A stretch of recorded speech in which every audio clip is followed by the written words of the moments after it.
Video is not, क्या कह रहा है भाई? वीडियो इज नॉट विजिबल, चालू ही नहीं हुआ, कहां से विजिबल होगा? हैं? शुरू तो होने दे।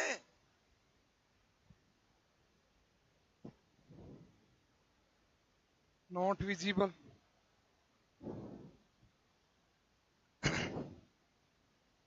हाँ। तो हेलोजनेशन एट कार्बोनिल ग्रुप, यानी कि किसी भी एसिड की रिएक्शन अगर हम करवाएं SOCl2 से या फिर PCl3 से या फिर PCl5 से, तो ये जो रिएजेंट्स हैं इनको कहा जाता है हेलोजनेटिंग एजेंट्स। क्या बोलते हैं इनको?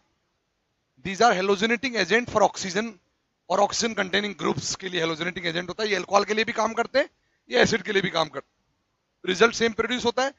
जहां पर OH ग्रुप प्रेजेंट है वो वो जो OH ग्रुप है वो रिप्लेस होकर क्या बन जाता है? Cl। OH ग्रुप रिप्लेस होकर Cl बन जाता है। वो अनफॉर्चुनेटली बात है कि ये ऑक्सीजन जाता नहीं है, मैकेनिज्म से पता लगेगा आपको। हाइड्रोजन तो ये जाता है, ऑक्सीजन ये नहीं जाता। अगर मैं इसको स्टार कह दूं तो ये ऑक्सीजन जाता है actually, and you will gate RC double bond O star Cl, right. Star वाला वहीं मिलेगा आपको, दूसरा ऑक्सीजन चला जाएगा आपको अदर देन स्टार वाला ऑक्सीजन। और सेम प्रोड्यूस ये भी होगा RCOCl, और सेम प्रोड्यूस ये भी होगा RCOCl। बस फर्क इतना है, जब आप एसिटिक एसिड की रिएक्शन SOCl2 से कराते हो तो इट इज 1 मोलर रिएक्शन, एक मोल से एक मोल ही रिएक्ट करता है इसका, and 1 mole get halogenated, 1 mole RCOCl, 1 mole SO2 and 1 mole HCl। ये आपका प्रोडक्ट फॉर्मेशन होता है। बट जब आप RCOH यानी कि एसिटिक एसिड रिएक्शन PCl5 से कराते हो, PCl5 तुम्हारे साथ रह रहे के मैं भी गधाई हो गया हूं। PCl5, हाँ, इंडक्टिव इफेक्ट लगता है ना, इतने सारे का इंड्यूस कर रहे हैं आप मुझ में। You all are combinedly inducing the Gobar character in me, so I will also get induced. So this also react 1 mole with 1 mole, and you will get 1 mole of POCl3 like this, right? Plus 1 mole of HCl, 1 mole of HCl like this. But when you are going to react 1 molecule या mole of n mole of acetic acid with PCl3, the 3 mole get halogenated with 1 mole of PCl3. This is interesting. एक PCl3 3 acetic acid को हेलोजनेट कर देता है, और 3 RCOCl मिलेंगे, plus यहां पर प्रोडक्ट मिलेगा H3PO3, that is called POH का ऑल्टराइज, that will get tautomerized and will give H3PO3, right? तो मतलब ये सब है ना, SOCl2 हेलोजनेटिंग एजेंट जो है, PCl5 हेलोजनेटिंग एजेंट जो है, ये 1 मोल को ही हेलोजनेट करते हैं। इनका एक ही मोल एसिटिक एसिड को हेलोजनेट करता है, इसका भी एक ही मोल एसिड को हेलोजनेट करता है। ये क्वेश्चन गेट या जैम के NAT में पूछा जा सकता है, पक्का बताओ ये फलानी रिएक्शन हुई, इसके 1 मोल को कितने मोल हेलोजनेट करेंगे। बट इसका 1 मोल जो है वो इसके 3 मोल्स को हेलोजनेट कर देता है PCl3 का, जबकि क्लोराइड्स या क्लोरीन मॉलिक्यूल यहां ज्यादा है, यट फिर भी इसका 1 मोल इसके 3 मोल को हेलोजनेट कर सकता है। और ये इसका जो आंसर है क्यों, वो छुपा हुआ है इसकी मैकेनिज्म में। किसमें छुपा हुआ है? तो मैं PCl3 वाली ही करा देता हूं, बाकी दो तो आप कर ही लेना घर से, उसके जैसे ही होंगे एज इट इज। PCl3 वाली मैं करा देता हूं, राइट। ये मैंने होमवर्क दिया था, कोई करके लाया मैकेनिज्म में से? नहीं, आप ट्राई नहीं किए होंगे ना। क्या मतलब होमवर्क? तो मतलब तू ही करा दे अगले दिन आके, वही होमवर्क होता है। होमवर्क मतलब वर्क फॉर 1 डे डिले, एक दिन के बाद तू ही कर देना। आपके अकॉर्डिंग होमवर्क यही होता है। मैंने कहा था ये बना के लाना, ट्राई करना, थोड़ा सा ट्राई करें मेरा फुट। ठीक है, एक बार स्टार भी लेके चलते हैं ताकि अपन को ये भी मालूम चले कि कौन सा ऑक्सीजन बाहर गया है, right. Which oxygen get expelled out, कौन सा ऑक्सीजन एक्सपेल्ड हुआ है, बाहर गया है। So take it as star oxygen, right, and let's react with PCl3. So PCl3, SOCl2, these are such inorganic centers which having vacant d orbitals available all the time to get reacted. बोलो, इनके पास हमेशा खाली orbital होता है। क्या होता है? Always खाली एक d ऑर्बिटल लेके बैठे रहते हैं। आओ कोई भी डालो उनमें और बढ़िया आराम से रिएक्शन करवाओ, तकलीफ ही नहीं है इनको। इसका तो पहले स्टेप में जहां भी कहीं न्यूक्लियोफाइल होगा तो उसके लिए हमेशा ये इलेक्ट्रोफिलिक सेंटर की तरह काम करते हैं। ऑलवेज ये एक तरह से डेफिशिएंट सेंटर या यूं समझ लीजिए वेकेंट सेंटर की तरह काम करते हैं। अब सवाल उठता है ये ऑक्सीजन अटैक करेगा, ये ऑक्सीजन अटैक करेगा, तो अगर वो आंसर छुपा होगा इसकी रेजोनेटिंग स्ट्रक्चर्स में। अगर आप कैनोनिकल बनाए दोनों का, तो ये एक न्यूट्रल कैनोनिकल है और इसका एक चार्ज कैनोनिकल भी बनेगा। क्या बनेगा? Charge canonical. कैसे बनेगा एसिटिक एसिड का चार्ज कैनोनिकल? इस तरह से बना सकते हैं हम एसिटिक एसिड का चार्ज कैनोनिकल। तो जो चार्ज कैनोनिकल होगा वो आपको आंसर करेगा कि कौन सा सेंटर अटैक करने के लिए जा रहा है। अगर आप यहाँ पे चार्ज कैनोनिकल बनाओगे इस तरीके से, तो चार्ज कैनोनिकल में आपको देखने को मिलेगा कि ज्यादातर माइनस जो है ना, नेगेटिव चार्ज, वो अक्यूमुलेट है नॉन स्टार वाले ऑक्सीजन। इस पे माइनस आ रहा है, इस पे तो प्लस आ रहा है, राइट। इसका तो न्यूक्लियोफिलिक सेंटर मोर पावरफुल कौन होगा? वो वाला। लगे सरा जैसे ये वाला लॉन फेर देगा वो वाला, लेकिन because negative charge accumulated on that centre and you will get answer by resonance. मैंने कहा दुनिया में जब भी आपको आंसर चाहिए हो और नहीं मिल रहे हो, कोई भी मॉलिक्यूल की मैकेनिज्म, प्रॉपर्टी, रिएक्शन, किसी भी चीज से संबंधित अगर कोई ऑर्गेनिक में आंसर आपको नहीं मिल रहा हो, कभी भी कंफ्यूज हो रहे हो, तो मेरे ये जो ब्रह्मास्त्र है इसको हमेशा इस्तेमाल कर सकते हो।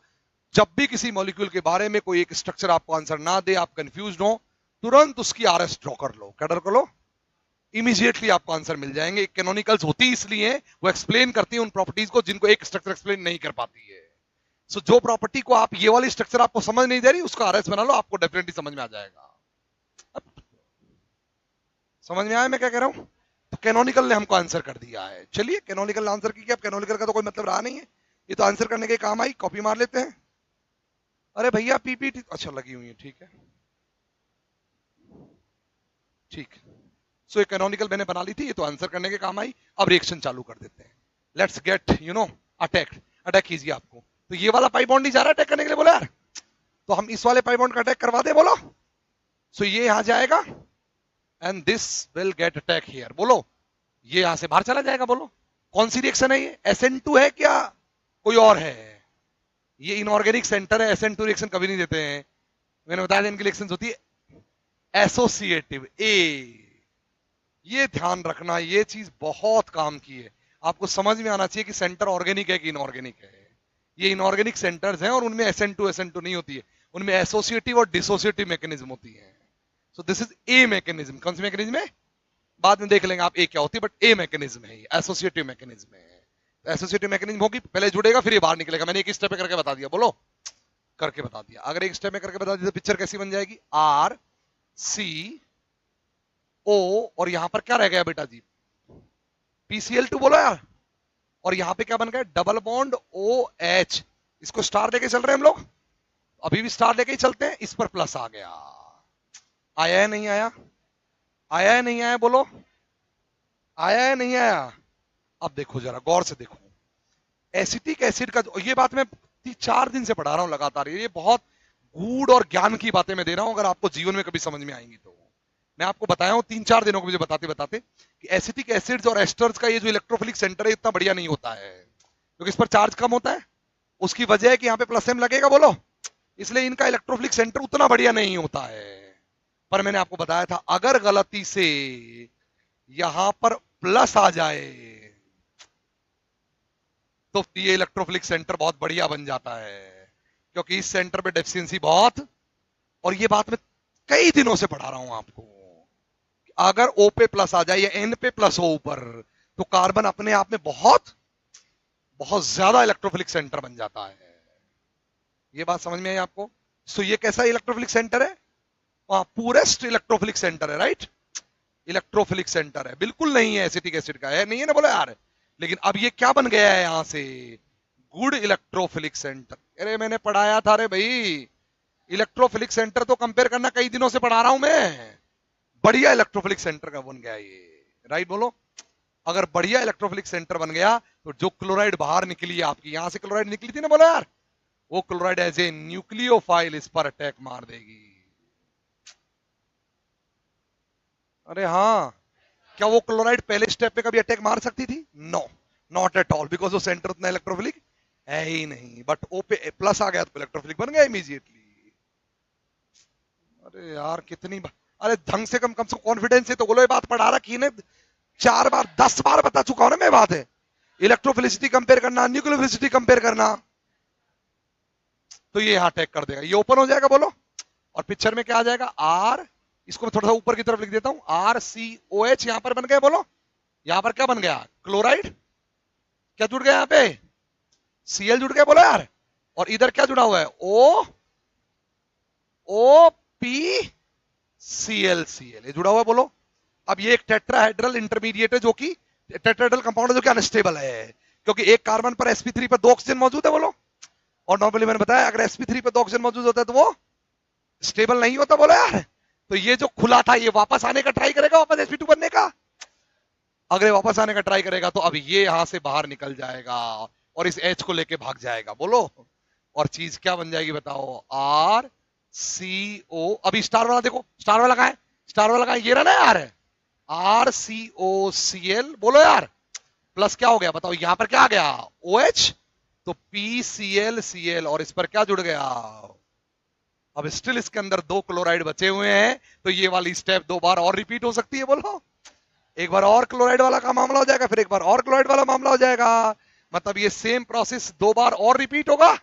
इसका तो एक एसिटिक एसिड के मॉलिक्यूल को एक PCl3 3 बार रिड्यूस मारेगा, वो सॉरी 3 बार हेलोजनेट मारेगा, 3 बार हेलोजनेट कर देगा, और फाइनली क्या बन जाएगा, फाइनली क्या बन जाएगा बताओ, RC डबल बॉन्ड Cl, ये प्लस P पर ClCl की जगह क्या हो जाएगा, 3 मोल तो ये बन गया, बोलो यार, P पर ClCl की जगह क्या हो जाएगा, बोलो, OH, OH, अरे बोलो यार, और OH, और इसको बोलते हैं फॉस्फोरस एसिड। इसकी ये वाली फॉर्म स्टेबल नहीं होती है, ये आप पढ़ोगे मेन ग्रुप में बहुत बढ़िया, पी पाई डी पाई बैक बॉन्डिंग की वजह से, इसलिए ये कर जाता है टोटोमराइज, क्या कर जाता है, और ये कन्वर्ट हो जाएगा P double bond OH OH, this is called phosphorous acid, क्या बोलते हैं इसको, फॉस्फोरस एसिड में कन्वर्ट हो जाएगा, क्योंकि अब क्लोरीन नहीं बचा तो फर्दर अटैक होने की चांसेस खत्म हो गई। कितने लोगों को समझ में आ गया, हाथ खड़े, हाथ खड़े करो। इसका मतलब कैसे लिखोगे इस रिएक्शन को, कैसे लिखोगे बताओ, अगर इस रिएक्शन को लिखना हो RC double bond OH, right है ना, और इसको स्टार लिखा हमने, प्लस PCl3, बोलो बेटा, प्लस PCl3, कैसे लिखोगे रिएक्शन को, बोलो बोलो, 3 इसके होंगे और 3 क्या मिलेंगे, RC डबल बॉन्ड O कौन सा, हाँ स्टार वाला, O वो बाहर जाएगा और H इसका बाहर जाएगा, प्लस क्या बन जाएगा बताओ, H3PO3, जो टोटोमराइज होकर उसकी स्ट्रक्चर ये वाली होगी, दिस इज H3PO3, समझ में आ गया, नोट कर लीजिए, this is mechanism, this is mechanism of halogenation,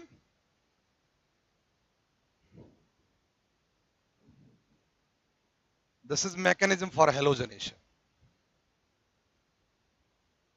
अच्छा, वो ये कल वाला अलग था, वो हेलोजनेशन था अल्फा हेलोजनेशन, राइट, ये halogenation, halogenation at carbonyl centre, halogenation at carbonyl centre,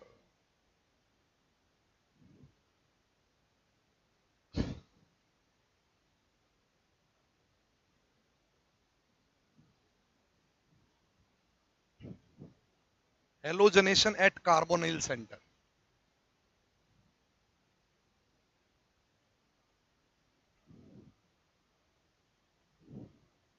chloride attack कर पाया इस सेंटर पे, रीजन,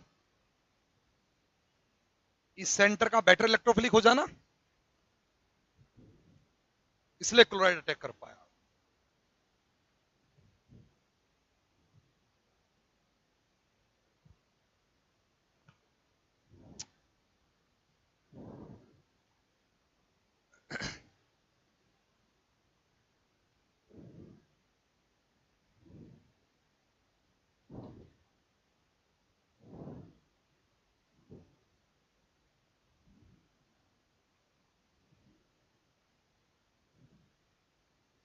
और ये जो जो स्टेप यहां तक बढ़ गया है, लिख लो 2 बार और रिपीट होगा ये, because still there is 2 chlorides there, 2 chlorine अभी भी मौजूद है वहां पे।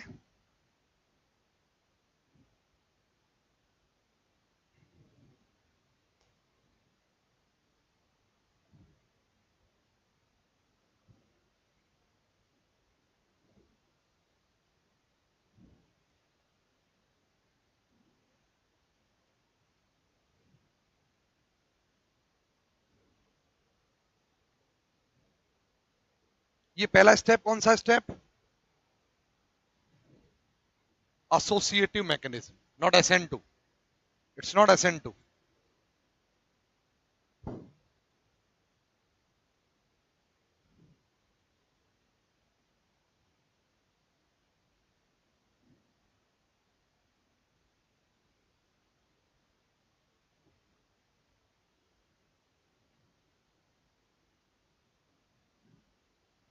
Are you getting it? चलो, हो गया. ये कैसे डिसाइड किया कि this centre is going to attack और that centre? Yes, this canonical tell us, this canonical tell us that there is a negative charge on this carbon, more concentrated. That's why that is going to attack. That will behave as nucleophile.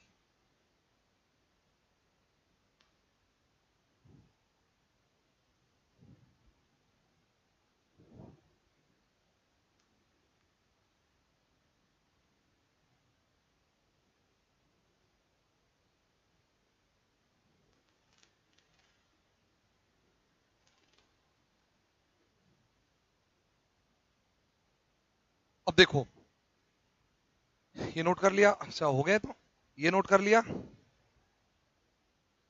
अब देखो, ये तो होती है mechanism, जिसको बोलते हैं proper mechanism, कैसे घटना घटी है. अब एक आती है काटा मेथड. काटा मेथड ऑर्गेनिक में चलता है ऐसे. कैसे चलता है काटा मेथड वाले? कैसे पढ़ाते हैं? ऐसे देखो, R C double bond O H. वो कहेंगे क्योंकि इसके 3 मॉलिक्यूल रिएक्ट कर रहे हैं, ये तो उनको गलती से पता लग जाता है जैसे तैसे करके, है ना. 3 मॉलिक्यूल. अब वो कहेंगे PCl Cl Cl, है ना. अब वो आता है काटा मैकेनिज्म, डब्बा. ये ऐसे होता था ना, OH गया, अरे ऐसे तो होता था. OH गया और बना देंगे यस RCOCl. Cl वहां जुड़ जाएगा प्लस POH का हॉल. और गलती से उनको पता लग जाए, ज्ञान हो जाए जीवन में कि टोटोमराइज होता है, तो कोई बात नहीं, नहीं तो कोई फर्क भी नहीं पड़ रहा उनको जीवन में. क्या पाप हुआ इससे? यस, इसे पाप हुआ, आपने फास्फोरस को ये ऑक्सीजन दे दिए, जबकि ये ऑक्सीजन जाने ही नहीं थे फास्फोरस के पास, वो जाने थे. समझ में आया? तो लिख लो, ये काटा, खुद भी काटा, कट जाएगा. लिख लीजिए, अपना भी कट जाएगा 100%. देना कौन हुआ है, चला कौन चला जाएगा. ये होता है, ऐसे ही होता है, ऐसे ही चलता है ये. इसको दे दो, उसको बना दो आगे. चलिए, अब मेरे एक जेन्युइन क्वेश्चन है. चलो ये तो कोई बात नहीं, मेरे एक जेन्युइन क्वेश्चन है, माफ कर दिया. ऐसे लोग कर रहे हैं उनको भी माफ कर दिया, कम से कम प्रोडक्ट तो बना रहे हो. मेरे एक जेन्युइन सवाल है. मैंने अभी आपको कहा कि PCl3 में 3 क्लोरीन है, इसलिए हर क्लोरीन एक एसिटिक एसिड को लेके मरेगी, है. तो 3 एसिटिक एसिड के मॉलिक्यूल्स को एक PCl3 क्लोरीनेट कर देगा, हेलोजनेट कर देगा. तो फिर PCl5 में तो 5 क्लोरीन है, तो इसका एक मॉलिक्यूल तो 5 एसिटिक एसिड को बर्बाद कर देना चाहिए. आंसर तो ये है ही नहीं. आंसर तो ये है, इसका एक केवल इसके एक से ही हेलोजनेट करता है, और केवल एक ही मॉलिक्यूल RCOCl मिलता है. कारण लिखो, मैकेनिज्म बनाओ, उत्तर आ जाएगा. आ जाएगा उत्तर. मैकेनिज्म बनाओ, लेट्स ड्रॉ इट. ड्रॉ करो, आ जाएगा उत्तर. बना है, देखा.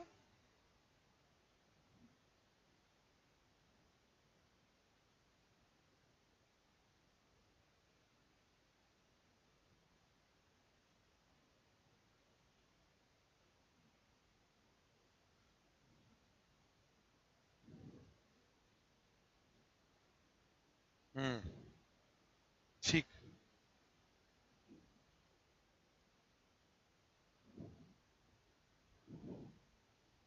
अब रेजोनेंस क्यों बना रहा है बार बार? अब ये तो पता लग चुका है, तो बना बना क्यों कॉपी भर रहा है?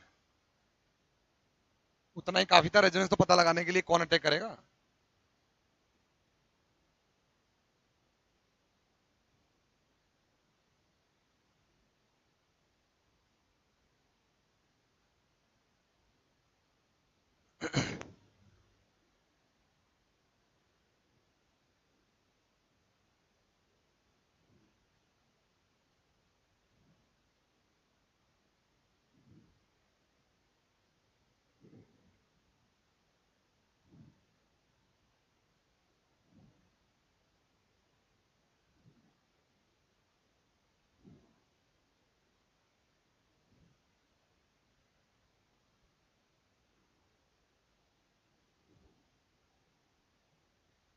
आंसर क्या है? क्योंकि पहले ही मॉलिक्यूल को हेलोजनेट होने के बाद फास्फोरस का एक स्टेबल मॉलिक्यूल बन चुका है POCl3, इसलिए वो फर्दर नहीं जाएगा। फास्फोरस का एक स्टेबल मॉलिक्यूल बन चुका है POCl3, तो फर्दर हेलोजनेट नहीं होगा। याद रखना, आप मेन ग्रुप में पढ़ेंगे ये बात। इधर देखो, जब आपने एक मॉलिक्यूल, इधर देखो, जब आपने एक मॉलिक्यूल हेलोजनेट करा लिया होगा ना, तो आपको प्रोडक्ट में ये मिला होगा, ये बहुत अजीब चीज है।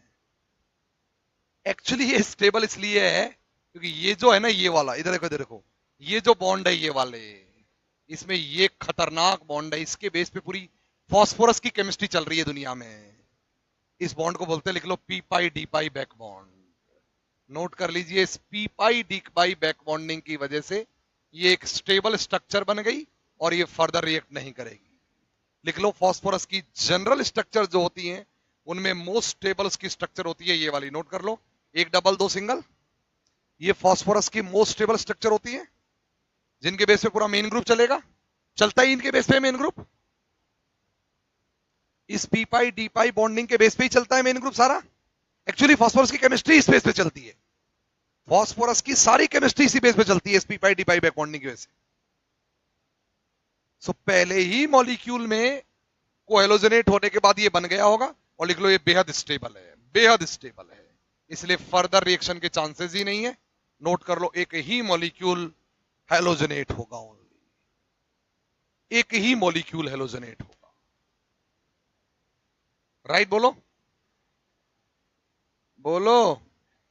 एक्चुअली पिछले वाले में जो फास्फोरस की इंटरमीडिएट स्ट्रक्चर बन रही थी, क्या बन रही थी? इधर देखो, वो बन रही थी POHCl बोलो यार। ये फास्फोरस की स्टेबल स्ट्रक्चर नहीं होती है, फास्फोरस की स्टेबल स्ट्रक्चर होती है ये 1 डबल और 3 सिंगल, जिसमें भी एक कौन सा बॉन्ड, ये वाला पी पाई, यही इसको स्टेबलाइज करता है। This P pi D pi back bonding he phosphorus की सारी जितनी केमिस्ट्री, उसका ड्राइविंग फोर्स है ये पूरा का पूरा। इसलिए अभी ये नहीं बना, अभी भी ये नहीं बना, अभी भी ये नहीं बनता दिख रहा, लेकिन ये बन चुका है, क्योंकि जब ये टॉटोमराइज करेगा तो इसकी स्ट्रक्चर वही बन चुकी है। देखो देखो, बन चुकी है ना यार ये। और आ गया वही जिसकी तलाश थी, उसका नाम क्या है? लिख लीजिए, लिख लीजिए, बहुत इंपॉर्टेंट सवाल है। इसलिए एसिटिक एसिड का सिर्फ लिख लो, एक मॉलिक्यूल ही हेलोजनेट होगा PCl5 से, दूसरा हेलोजनेट नहीं होगा, सिर्फ एक हेलोजनेट होगा।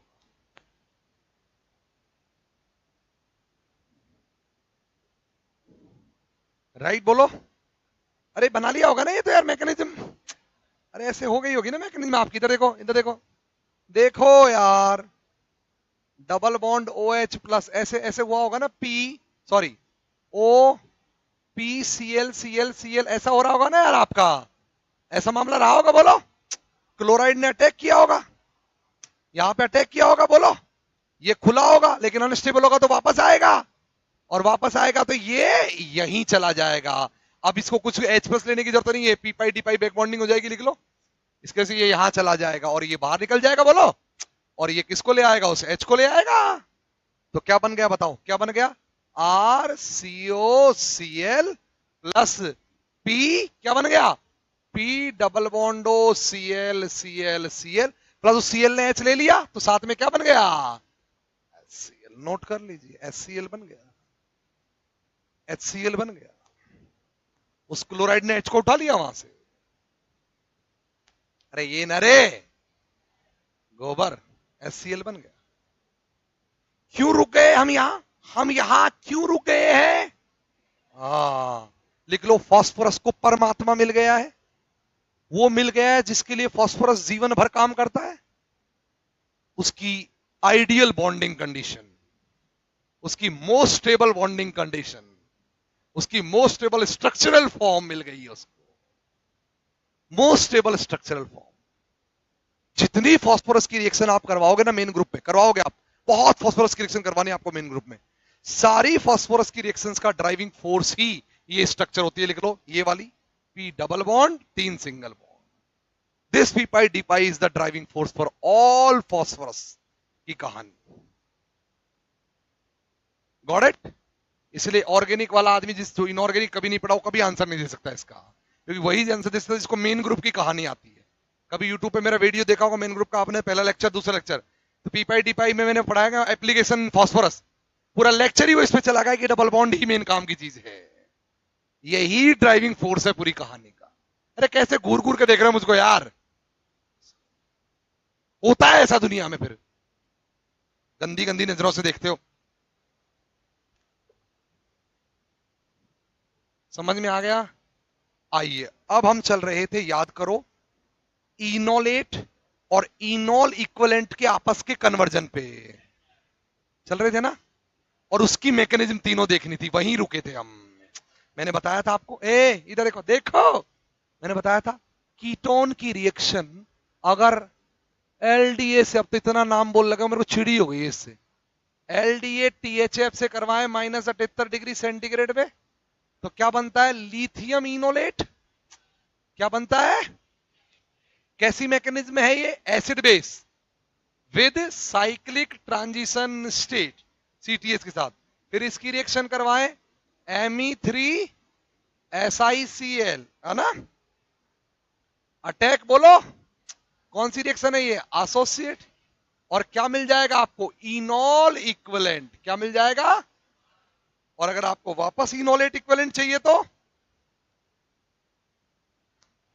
पगलेट लोगों को ले आओ, पगलेट, पगलेट न्यूक्लियोफाइल्स और Pagglait base, RLI RMGS, Pagglait, दुनिया के महापगलेट लोग, किसी को नहीं छोड़ते हैं, किसी को, मतलब कोई भी, इर्रेस्पेक्टिव ऑफ शकल कैसी है, एज कैसी है, कौन क्या है, कोई मतलब ही नहीं है। 60 साल का आदमी आजा शादी करने कर लेंगे, 20 साल का आजा करने कर लेंगे, कैसा ही सेंटर हो, कुछ भी एसिड हो, कोई प्रोटॉन हो, घटिया से घटिया प्रोटॉन, बुरे से बुरा इलेक्ट्रोफिलिक सेंटर, इन्होंने ऐसा कोई सगा नहीं जिनको इन्होंने ठगा नहीं, कोई मिल जाए इनको दुनिया में, इसलिए ये इसको भी नहीं छोड़ेंगे। और ये दोनों इलेक्ट्रॉन पलट के वापस आ गए, बोलो, और फिर से क्या मिल गया हमको? इनोलेट। क्या मिल गया? इनोलेट। अगर ये Me है तो क्या मिल गया? TMS, टेट्रामिथाइल सिलेन। सो ये तीन मैकेनिज्म हमको अब देखनी है। ये कौन सी मैकेनिज्म है? दिस इज एसिड बेस, पर नॉर्मल एसिड बेस नहीं है, via CTS। This is associative, बोलो, और ये ऑर्गेनिक का बेस है, बोलो यार, इसलिए इनकी रिएक्शन है ये SN2। कौन सी रिएक्शन है? SN2। समझ में आ गया? स्ट्रॉन्ग न्यूक्लियोफाइल्स है तो SN2 रिएक्शन है। Got it? पहली बनाते हैं, लिख लो, first mechanism of making of lithium enolate.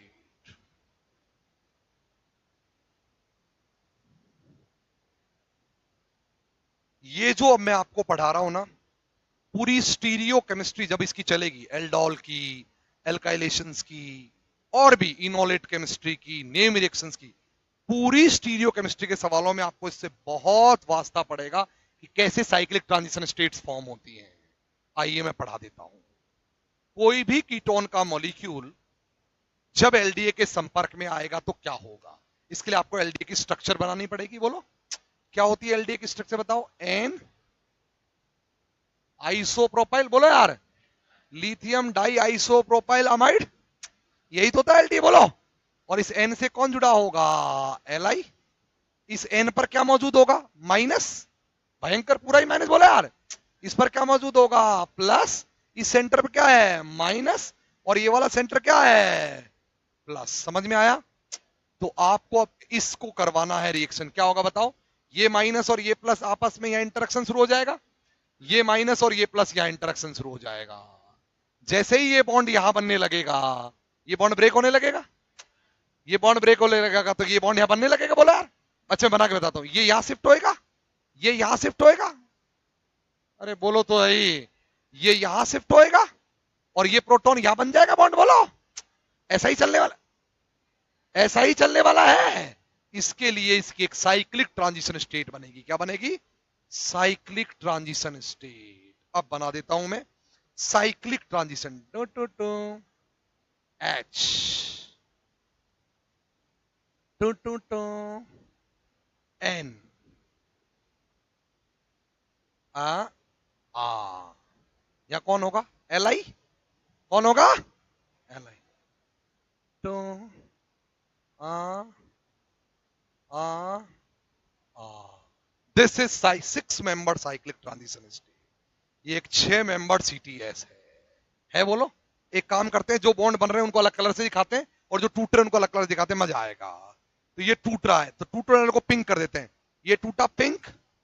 सो इसको एक काम करते हैं पिंक से, अरे इसको पिंक से नहीं बनाते हैं, ये बन रहा है राइट, बन रहा है ना, तो बनने वाले को ग्रीन से दिखाते हैं। टा फिर ये टूटा, फिर ये बनने वाला ग्रीन, टा फिर ये टूटा और ये बनने वाला ग्रीन।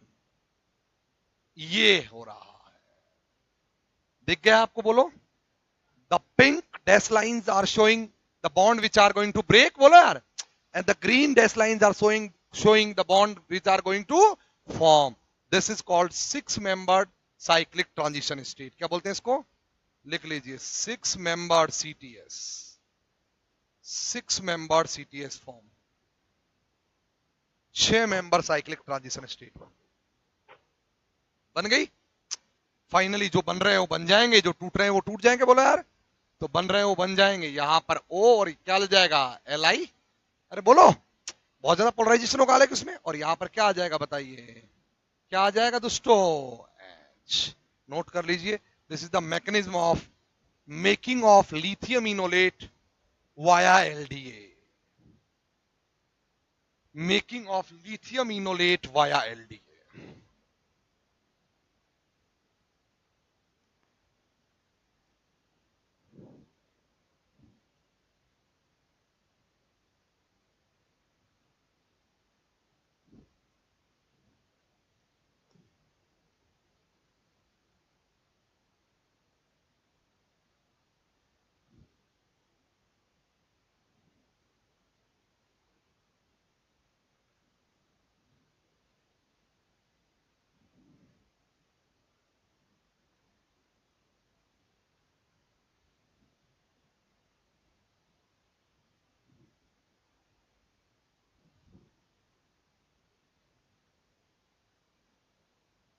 अब जब मैं स्टीरियो केमिस्ट्री पढ़ाऊंगा तो आपको बताऊंगा कि अगर यहां गलती से एलडीए के साथ हम्पा डाल दे, हम्पा क्या डाल दे, वो लिथियम को लेके भाग जाता है।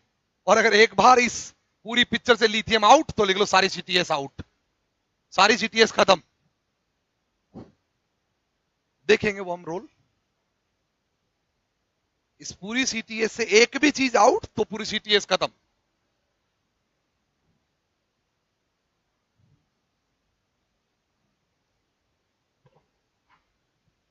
It is the formation of lithium inolate.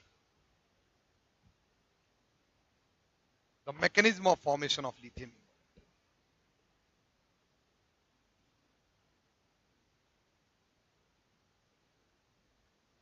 लिख लिया आप लोगों ने? लिख लिया? बोलो। ठीक है, अब दूसरी वाली, ये तो फर्स्ट स्टेप था आपका। दूसरा, एसोसिएटिव मैकेनिज्म कैसे हो। हालांकि वो पढ़ाने कोई खास जरूरत नहीं होनी चाहिए, फिर भी बता देता हूं 1 सेकंड में ही। तो सेकंड एसोसिएटिव हुआ वो कैसे होगा? O minus L I plus कह सकते हैं इसको, मेजरली इसमें आयनिक करेक्टर होंगे। बोलो यार, ओ एल आई भी लिख सकते हो। Me3 SiCl, सो SI, इसको SI MeCl। सबसे पहले ये अटैक करेगा। एसोसिएटिव में क्या होता है, पहले जाके जुड़ता है वो। 4 कोऑर्डिनेशन नंबर है तो एक जाके 5 कोऑर्डिनेशन नंबर हो जाएगा उसका। जैसे एक जुड़ेगा 5 कोऑर्डिनेशन नंबर, कोऑर्डिनेशन नंबर 4 का कंपाउंड काय में कन्वर्ट हो जाएगा? टेट्राहेड्रल कोऑर्डिनेशन नंबर 5 में कन्वर्ट हो जाएगा। सो पिक्चर ये होगी इसके जुड़ते ही, O SI Me क्या बच गया? Me एंड Cl, इस तरह से। और फिर दूसरे स्टेप में लीविंग ग्रुप बाहर निकलता है। बोलो। सो सेकंड स्टेप में लीविंग ग्रुप बाहर निकल जाएगा। इसको एक्चुअली यहां लिखना चाहिए, इसको और करेक्ट बताना चाहिए। जो कोऑर्डिनेशन पढ़ते हैं वो जानते हैं कैसे होगी कहानी। एक्चुअली इसको क्लोराइड को यहां लिखना चाहिए, यहां एमई, यहां एमई और यहां एमई, टीबीपी बताएं, कोई बात नहीं, वो तो मैं तो करेक्ट बता, आपको सोचना नहीं है। सेकंड स्टेप में बाहर चला जाएगा और finally you will get O S I Me Me and, तो ये सेकंड मैकेनिज्म हो गई, दैट इज सेकंड मैकेनिज्म। और थर्ड तो आप जानते ही, बोलो एसोसिएटिव, और थर्ड तो आप जानते हो SN2 कैसे होती है, तो आपको पता ही है, बोलो यार SN2 कैसे होती है, तो अरे बोलो RLI यानी कि MELI की रिएक्शन कराओगे, बोलो यार, तो वो कैसी होगी, वो तो आप जानते ही हो, यहां LI यहां ME अटैक करेगा पक्का, ME अटैक करेगा पक्का, बोलो यार ME अटैक करेगा, बाहर हो जाएगा, ये वाली चीज LI से जुड़ जाएगी। सो वापस क्या बन गया, OLI एक तरह से बोलो प्लस Me4SI, नोट कर लीजिए Me4SI, Me4SI।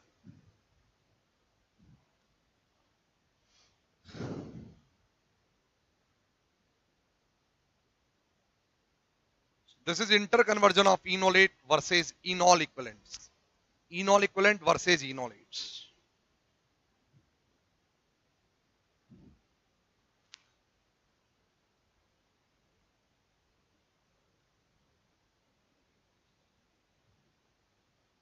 कोऑर्डिनेशन नंबर 4 का बनता है कोऑर्डिनेशन नंबर 5 और फिर वापस डिसोसिएट हो गए कोऑर्डिनेशन नंबर 4। सिलिकॉन के रेस्पेक्ट में बोल रहा हूं सब में, विद रेस्पेक्ट टू सिलिकॉन चल रहा है ये, इनऑर्गेनिक सेंटर के रेस्पेक्ट।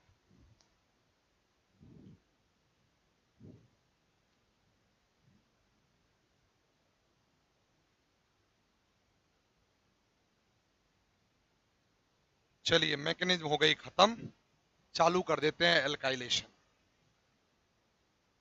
स्टार्ट करते हैं एल्काइलेशन।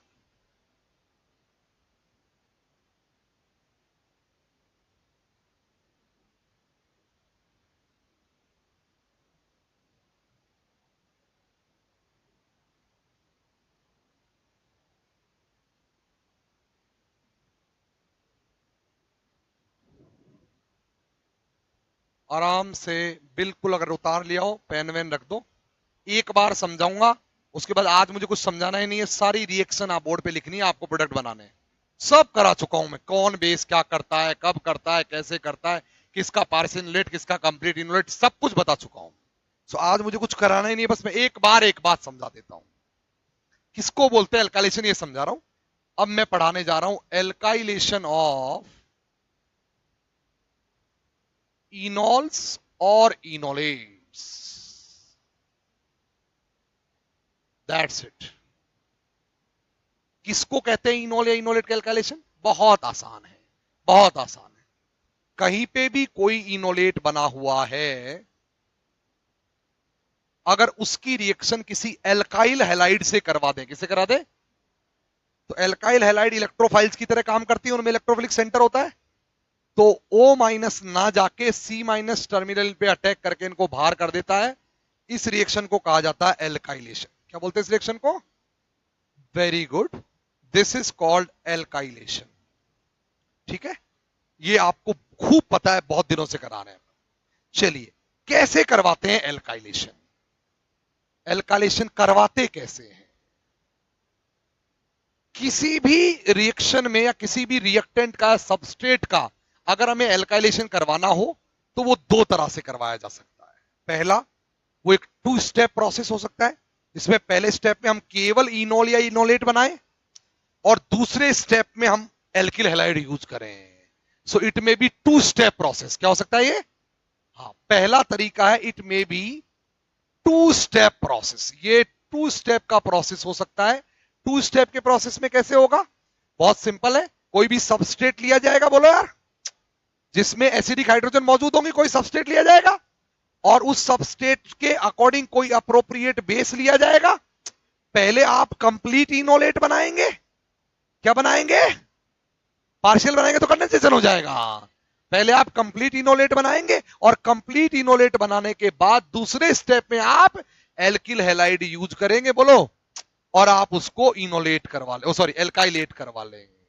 क्या आपको समझ में आया, दिस इज 2 स्टेप प्रोसेस। क्या है, बट आपका मन है कि आप ये बेस और ये एल्किल हैलाइड एक ही डब्बे में एक ही साथ डालना चाहते हो, मान लीजिए आपको लफड़ा नहीं करना, आपको इनोलेट फिनोलेट नहीं बनाने, क्योंकि ये जो कंप्लीट इनोलेट बनते हैं इनकी वर्किंग कंडीशन बहुत घटिया होती है। बोलो यार, -78 से लेकर गंदे गंदे रिफ्लक्स विफ्लक्स बहुत गंदी होती है। मान लो आपको ये सब नहीं करना, आपको बहुत सिंपल, बहुत आसान, इजी तरीके से एक ही डब्बे में आपको सबस्ट्रेट डालना है, उसी में आपको एल्किल हैलाइड ठूस देना, उसी में बेस ठूस देना है। उसको बोलते हैं वन स्टेप प्रोसेस। बस वन स्टेप प्रोसेस में बहुत सारी समस्याएं हैं। पहली बात तो वन स्टेप प्रोसेस में होता क्या है, आपका सबस्ट्रेट होगा, कोई भी बोलो, और एक ही डब्बे में एक ही स्टेप में आप बेस भी ऐड कर देंगे और एल्किल हैलाइड भी ऐड कर देंगे। अगर आपको इस तरीके से आरएक्स मान लो इसको, अगर आपको इस तरीके से एल्काइलेट करवाना है तो एक बात का ख्याल रखना पड़ेगा आपको, वो बात है कि ये बेस और ये एल्किल हैलाइड दोनों कॉम्पिटिबल होने चाहिए। किसे कहा जाता है कॉम्पिटिबल? साथ साथ रह सकें, को एग्जिस्टेंस में बिलीव करते हो। कहने का मतलब ऐसा ना हो जाए कि ये बेस इसी पर अटैक मार के प्रोडक्ट बना ले और वो बैठा ही रह जाए। वन स्टेप प्रोसेस की एक ही कंडीशन है, ये दोनों आपस में क्या होने चाहिए? कॉम्पिटिबल होने चाहिए, साथ रह सकें, कुछ करे ना आपस में दोनों। इसके दो तरीके हैं, या तो नॉन न्यूक्लियोफिलिक बेस ले लो जो अटैक ही ना करता हो। यार मैं भाग जाऊंगा यार। वन स्टेप प्रोसेस के दो तरीके हो गए दुनिया में। One step process, oh my God, one step process के दो तरीके हो गए दुनिया में। पहला तरीका क्या क्या क्या? अरे क्या? जो बेस लो वो क्या ले लो? यस, नॉन न्यूक्लियोफिलिक ले लो, और फिर उसके साथ आराम से एल्किल हैलाइड यूज करो। वो तो इनका कुछ करेंगे नहीं, बोलो ना यार। ये तो या तो ये तरीका है, और या तरीका है आप माइल्ड न्यूक्लियोफिलिक बेस ले रहे हो, बोलो यार, और एल्किल हैलाइड लो, या ये अटैक कर सकता है, इसीलिए आप इन दोनों को डिफरेंट फेज में लो। क्या में लो? या फेज ट्रांसफर कैटलिस्ट यूज करो। किसी को पानी में डालो, किसी को ऑयल में डालो, किसी को ऑर्गेनिक सॉल्वेंट में डालो, किसी को इनऑर्गेनिक सॉल्वेंट में डालो। ये जो सबस्ट्रेट था, सबस्ट्रेट को दोनों से एक्सपोज करवाओ, बोलो ना यार, बट दोनों आपस में एक्सपोज ना करें। ये तरीका है, बोलो। तो या तो ऐसे यूज करो भैया, आपको जैसे फॉर एग्जांपल आपको शौक है कि आप NaOH लेना चाहते हो, क्योंकि इनको जैसे तैसे मर्जी कैसे भी यूज किया जा सकता है, इनकी वर्किंग कंडीशन बहुत अच्छी होती है। बाहर भी करवा सकते हो रिएक्शन, आप रोड पे ले जाओ, डब्बे में डालो, करवा लो, कोई खास दिक्कत नहीं इनकी रिएक्शन करवाने में। तो आसान है इनकी वर्किंग कंडीशन। ऐसा लेना चाहते हो और उसके साथ आपको एल्किल हैलाइड लेने का मन करता है, तो फिर आप क्या करो? क्या करो? डिफरेंट फेज काय में जाएंगे। नॉन न्यूक्लियोफेस जो फिलिक बेस है ना, वो दो तरह के होते हैं। इनमें भी दो बातें हो सकती है। गाना सुना ना, दो बातें हो सकती है सनम तेरे इनकार की, वही इनमें भी दो बातें हो सकती है। या तो नॉन न्यूक्लियोफिलिक बेस बहुत खतरनाक वाला रहेगा, यानी या तो बहुत स्ट्रॉन्ग बेस होगा। क्या होगा? क्या होगा? या तो बहुत स्ट्रॉन्ग बेस होगा, डेंजरस टाइप का, सब बिल्कुल बोला यार, और या फिर वो वीक बेस होंगे। अगर जिनमें एसिडिक हाइड्रोजन तगड़ी हो, अरे यार, जिनमें एसिडिक हाइड्रोजन तगड़ी हो उनमें तो आप यूज कर लो वीक बेस एल्काइलेट करवाने के लिए, और जिनमें एसिडिक हाइड्रोजन तगड़ी नहीं है उनमें क्या यूज कर लो? Non nucleophilic. और नॉन न्यूक्लियोफिलिक जिस किसी का कुछ ना करे लेकिन प्रोटॉन खा जाए, KH बेस्ट है। तो या तो KH के साथ RX यूज करो, और या इनके साथ कर लो। ये तो बेचारे जिंदगी में ये तो वो है जो जिंदगी में नजर उठा के भी नहीं देखते। रोड पे कौन जा रहा है, मेट्रो के बाहर कौन निकल रहा है, बिल्कुल इनका ना बिल्कुल रास्ते ऊपर ही नहीं देखते हैं। एकदम पीली पट्टी को फॉलो करने वाला बोलते ना, पीली पट्टी को ही फॉलो करते हैं जिंदगी में। इन्होंने तो आंख उठा के भी किसी की तरफ नहीं देखा बेचारों ने आज तक। इस टाइप के टुच्चे लोग ले लो, उनके साथ RX डालो, खूब मजे उड़ाओ। इसका मतलब एल्कालिसन के कुल कितने मेथड आ गए? 4। या तो 2 स्टेप करो, इनमें तो कोई तकलीफ ही नहीं है, बस इनमें तकलीफ एक ही है, करवाने के लिए बहुत गड़बड़ है मामला, आसानी से नहीं होता। इनका इनका कौन बेस है, इनका इनका नेता कौन है? एलडीए, लाइका, बोलो ना यार, एलएचएम, डीएस, कौन है ये? एलएचएम, इस तरह के लोग हैं। पर इनकी सबकी समस्याएं कहां यूज होते हैं ये? बाप रे बाप, अंटार्कटिका में यूज होते हैं। इधर मामला बनेगा नहीं, बहुत टेम्परेचर डिक्रीज करना पड़ेगा। इनकी अपनी समस्याएं, हाँ लेकिन ये बेस्ट मेथड है, टकाटक मेथड है ये किसी का कुछ नहीं बिगाड़ते, बढ़िया मामला है।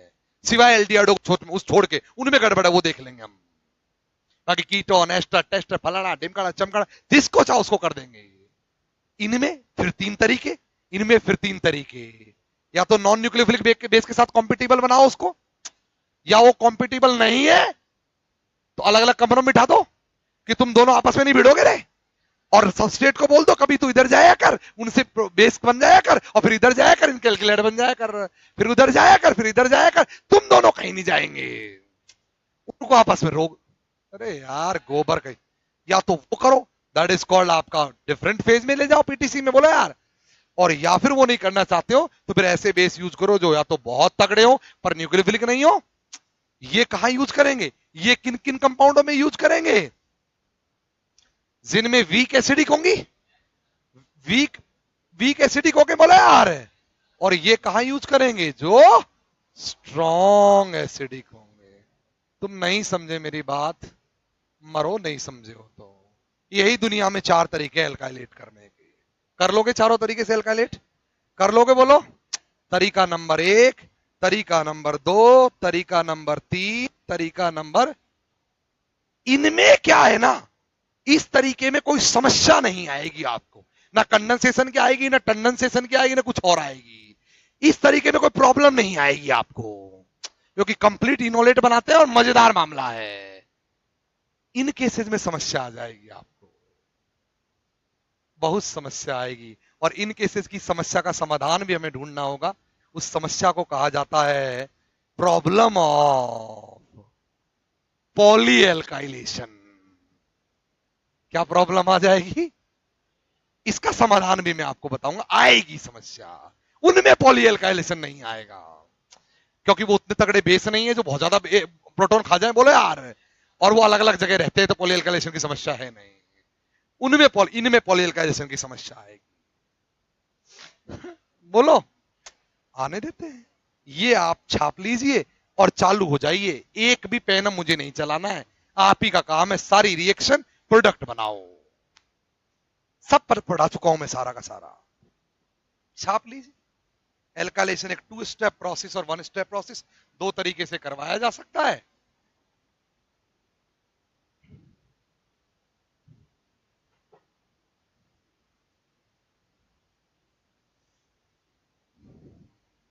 या तो पहले बेस, पूरा बेस इनोलेट, फिर एल्किलाइड, या तो बेस एल्किलाइड एक साथ, वो भी तीन तरह से। नॉन न्यूक्लियोफिलिक बेस स्ट्रॉन्ग वाला, नॉन न्यूक्लियोफिलिक बेस वीक वाला, न्यूक्लियोफिलिक बेस विद एल्किलाइड, अलग अलग फेज, अलग अलग फेज। बिल्कुल चम्मच लगा के मुंह में ही डाल रहा हूं, खा ले बस। एक एक बात बता दे रहा हूं, एक एक तीर पे लिखी हुई हर बात आपको समझ में आने लगेगी जब रिएक्शन आएंगी कि इसका मतलब क्या है, कब करना है और कब नहीं करना।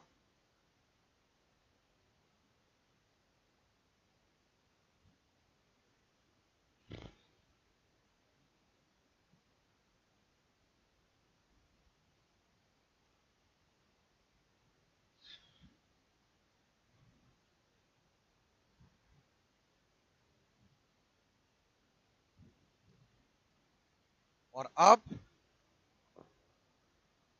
जेम वाले मस्त रहो, इसके बस दो चार लेक्चर और बच्चे हैं आपके, तो मस्त है आपका मामला।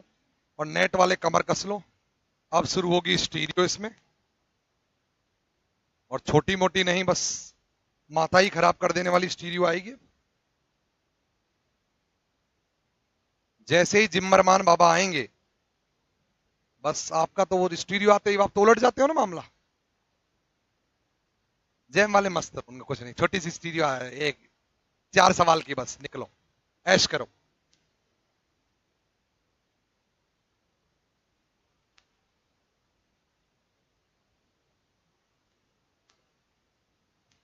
बस फिर 10 लेक्चर माथा मारना है मेरे को नेट गेट वालों से, और वो सच में माथा मारना होगा, क्योंकि इनको प्लेन मॉलिक्यूल में कुछ नहीं दिख रहा, तो स्टीरियो में तो हाय हाय सर ही खराब कर हो जाएगा मेरा। या तो मैं कहीं अस्पताल में भर्ती होऊंगा, ये एक दो कोई इनमें से होएगा।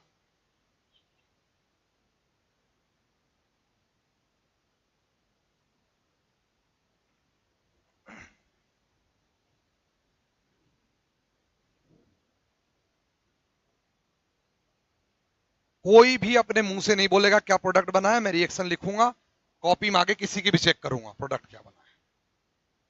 सब पेन चलाएंगे बैठे बैठे, तमाशा कोई नहीं देखेगा। या तो आप पेन चला लीजिए, वरना पेन चलाने लायक फिर मैं छोड़ूंगा नहीं।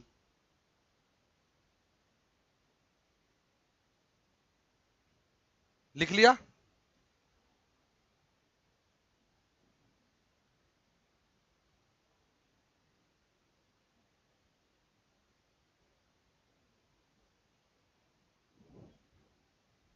क्योंकि अब मैं सब पढ़ा चुका हूं, सब लगभग।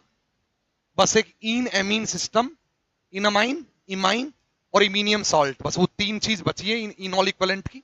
बाकी सब पढ़ा चुका हूं, सबके इनोलेट, हर कंपाउंड का बनाना, हर कंपाउंड का अप्रोप्रिएट बेस।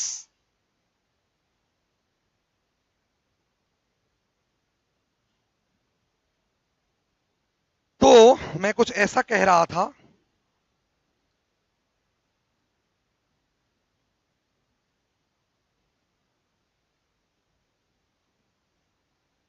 लिख लिया ये?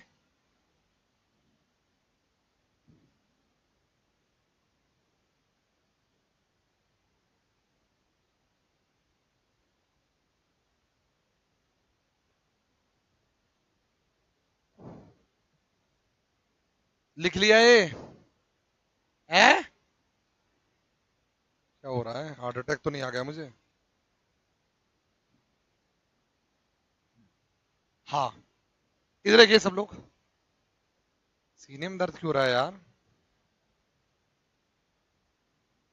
इधर देखो सब लोग। तो एल्काइलेशन को एक बार फिर से आपके सामने पेश कर देता हूं। कैसे होगा एल्काइलेशन? एक बेस आएगा, अब मैं थक गया हूं बोलते बोलते, अब तो सुन लेना। फिर ये अटैक करेगा, प्रोटॉन खाएगा, ये इनोलेट बनाएगा। क्या बनाएगा? क्या बनाएगा दुष्टों? इनोलेट या इनोल, डिपेंड करता है एसिडिक बेसिक मीडियम में, बोलो यार।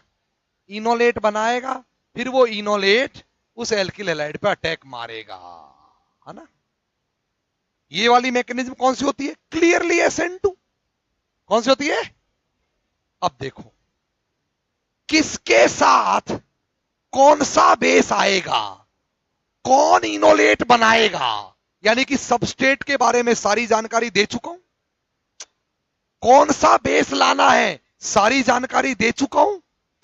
बस एक लास्ट समझ लो, कौन से इलेक्ट्रोफाइल यूज करने हैं, चॉइस ऑफ इलेक्ट्रोफाइल। क्या समझ लो? बस एक लास्ट चीज और बता देता हूं, जाता जाता मतलब सवाल करने से पहले, चॉइस ऑफ इलेक्ट्रोफाइल। इलेक्ट्रोफाइल कौन सा रहेगा, क्योंकि ये या कौन से लेंगे और कौन से इलेक्ट्रोफाइल आसानी से एल्काइलेट हो जाएंगे। देखो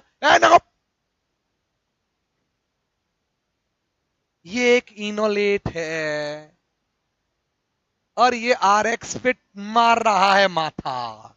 इस माथे मारने के प्रोसेस को क्या कहते हैं? SN2। क्या बोलते हैं? तो इसका तो समझ लो, जो SN2 बेटर देती होंगी एल्किल हैलाइड, वही एल्काइलेशन बेटर करेंगी। यानी कि चॉइस ऑफ इलेक्ट्रोफाइल में क्या देखेंगे अपन? बेटर RX फॉर SN2 के लिए बेटर RX कौन है। इसको मैं 3 क्लासेस में मानता हूं, या 4 क्लासेस में डिवाइड कर सकता हूं।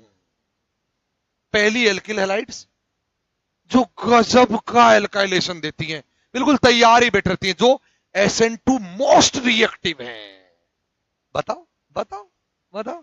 अब 0 डिग्री, अब और तगड़ी बताओ, और तगड़ी। 0 डिग्री तगड़ी, बहुत तगड़ी, सबसे तगड़ियों में तगड़ी, महा खतरनाक एल्फा हेलो एल्किल हैलाइड्स। इनसे तगड़ा SN2 दुनिया में कोई नहीं देता। अरे कैसे घूर घूर के देख रहे हो गोबर? ये बेस्ट सबस्ट्रेट है SN2 के लिए। बेस्ट, ये इलेक्ट्रोफिलिक सेंटर मतलब कमाल बेस्ट है ये।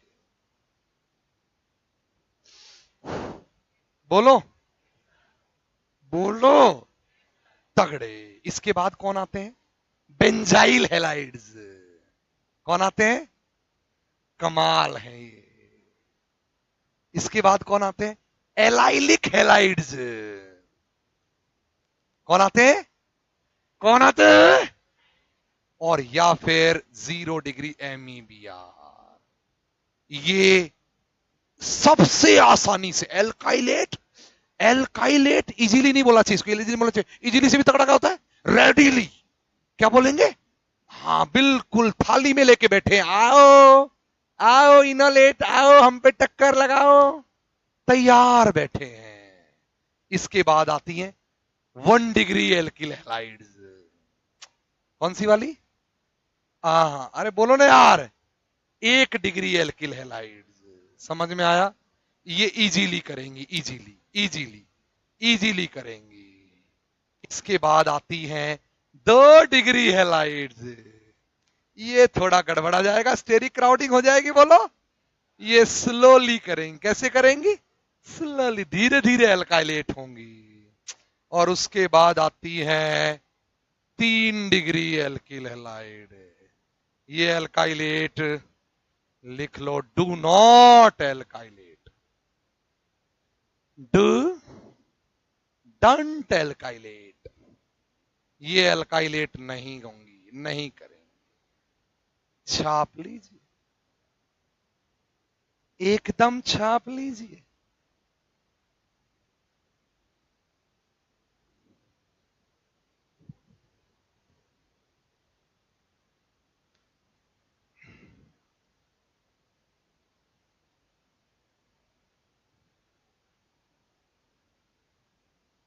इसके ओए ओए ओए ओए ओए ओए ओए, इसके बहुत तगड़ा एल्काइलेट करने की वजह, बहुत बहुत इंपॉर्टेंट सवाल है ये, पता है? रिएजेंट में भी यही कॉन्सेप्ट आता है। एंड और एक्सो अटैक आते हैं ना, वहां भी यही लगता है। पेरिसाइक्लिक में एंड और एक्सो आता है, वहां भी यही लगता है। हर जगह यही लगता है। इसे कहा जाता है सेकेंडरी ऑर्बिटल इंटरेक्शन। दरअसल इसका पाई स्टार और इसका सिग्मा स्टार, नोट कर लीजिए, आपस में इंटरेक्ट कर जाते हैं। This is called secondary orbital interaction. Secondary orbital interaction बहुत कमाल की चीज होती है ये, बहुत ज्यादा ही कमाल की। इसलिए SN2 के लिए पागल है, लिख लो ये पागल। इनसे तगड़ा तो SN2 कोई देता ही नहीं है, लिख लो पागल है, पागल।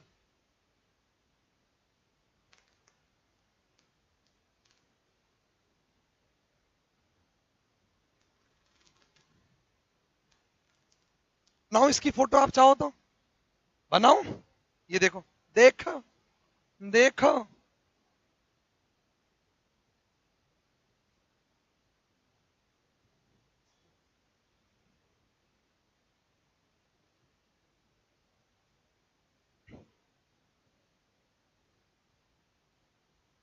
भरा पाई क्या? और खाली कैसा होगा? खाली कैसा होगा? कैसा होगा? Vacant pi star. थोड़ा और बड़ा बनाना चाहिए इसको।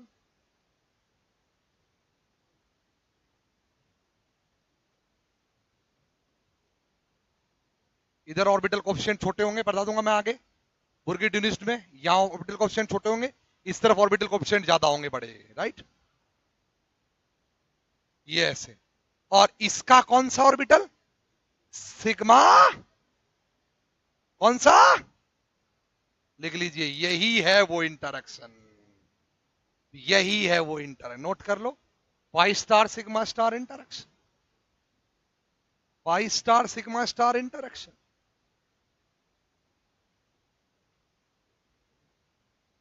यही है वो सेकेंडरी ऑर्बिटल इंटरेक्शन।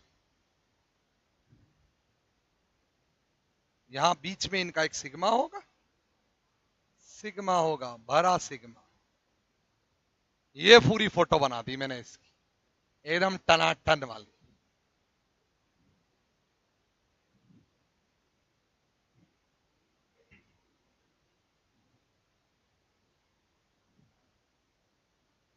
सर पे मार मेरे।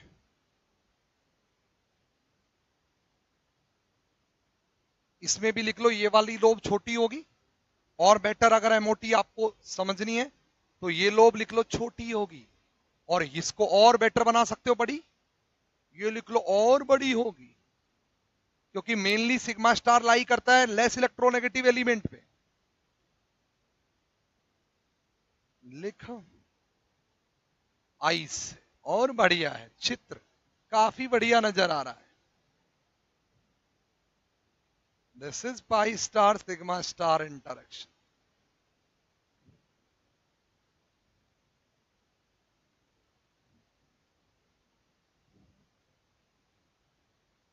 क्या कहते हैं इसको पता है? बुर्गी ड्यूनिस ट्रजेक्टरी। अब कौन न्यूक्लियोफाइल अटैक करेगा, this is called Burgi ड्यूनिस trajectory. यही देखना आगे हमको, छोड़ दो देखेंगे। जैम वाले तो सुनो भी मत क्या बोल रहा है, बिल्कुल कान से सुनो, इधर निकाल दो। उनको जानना भी नहीं है इतनी गंदी गंदी चीजें, फिर दोबारा फीस थोड़ी दोगे तुम, जब नेट में आओगे तो बता देंगे। लिख लिया।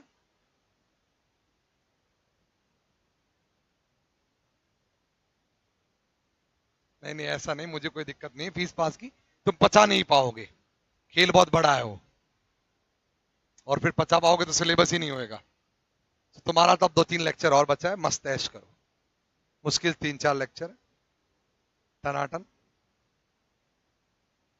लिख लिया ये? अरे बोलो गोबर, लिख लिया ये है?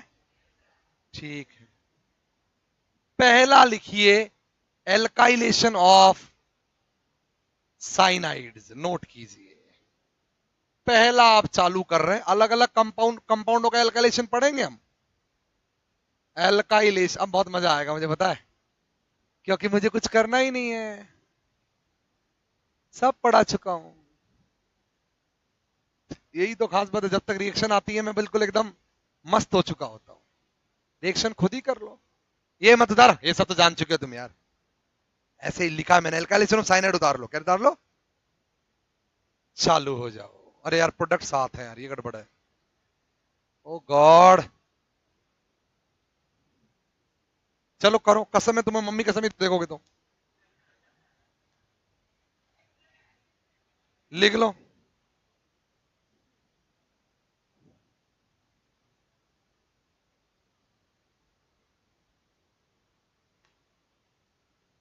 अरे तो गड़बड़ हो गई यार, कैसे करूं फिर? सब में प्रोडक्ट होगा ये तो, शिट, ये तो पोपट बन गया मेरा है।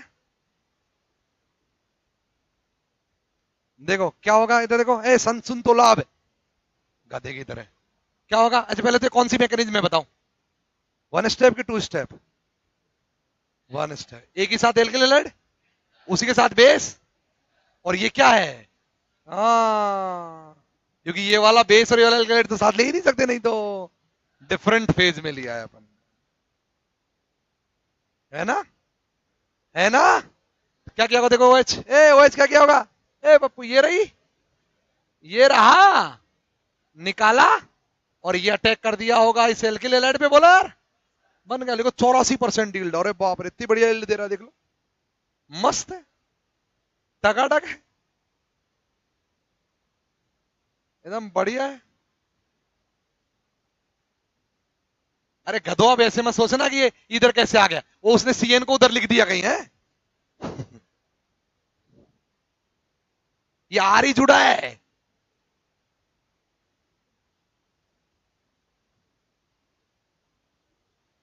लिख लिया? अगले में कैसे छुपाऊं मैं? क्या मतलब है यार, PPT बनाना है? अरे यार, करो।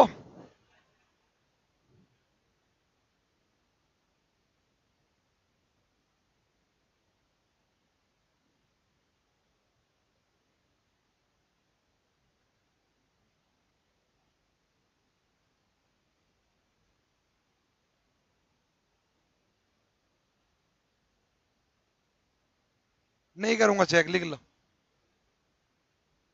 ये कौन सा वाला मामला है? कौन सा वाला मामला है? Non nucleophilic with alkyl halide. बोलो चल जाएगा आराम से, इसमें कोई फेज वेज की जरूरत नहीं है। NaH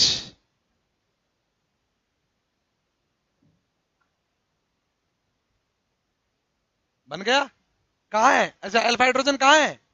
ये रही, ठीक है। बस यहीं CH2PH जुड़ जाएगा।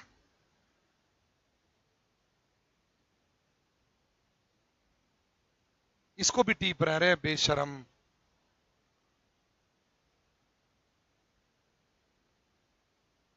इसको भी टीप रहे हैं बेशरम कहीं के।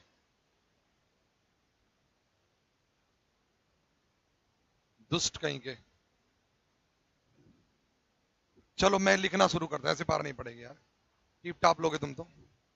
सारे सवाल में लिखना शुरू करता हूं। लिख लिया? ये हो गया ना? हो गया एल्काइलेट यहां पे? हो गया एल्काइलेट।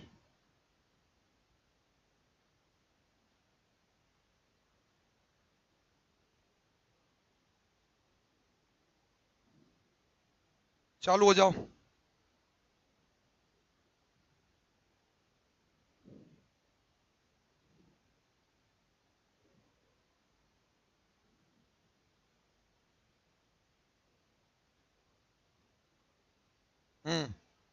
शुरू हो जाओ। बस मैं लिखना नहीं चाहता था, यही गड़बड़ हो गई।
बताइए प्रोडक्ट।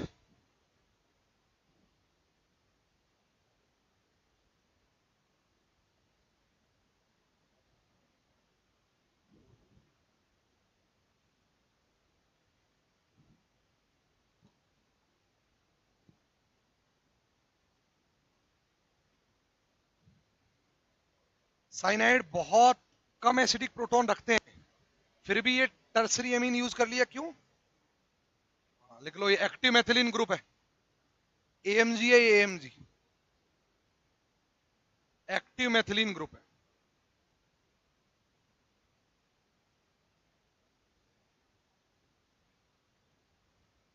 चलो NaH का 2 इक्विवेलेंट ना लिखूं तो भी कोई बात नहीं, लिख लो, भले ना लिखे तो भी कोई बात। लिख दे तो लिखे, नहीं लिखे कोई बात नहीं, उत्तर वही आएगा। लिख दे या ना लिखे कोई फर्क नहीं पड़ता, उत्तर वही आएगा। बताओ पहले में क्या बना? कितने लोगों का बन गया पहले वाला में? हाथ खड़े करो, हाथ खड़े करो, हाथ खड़े करो। बताओ कितने लोगों का प्रोडक्ट बना पहले वाले में? एक मिनट।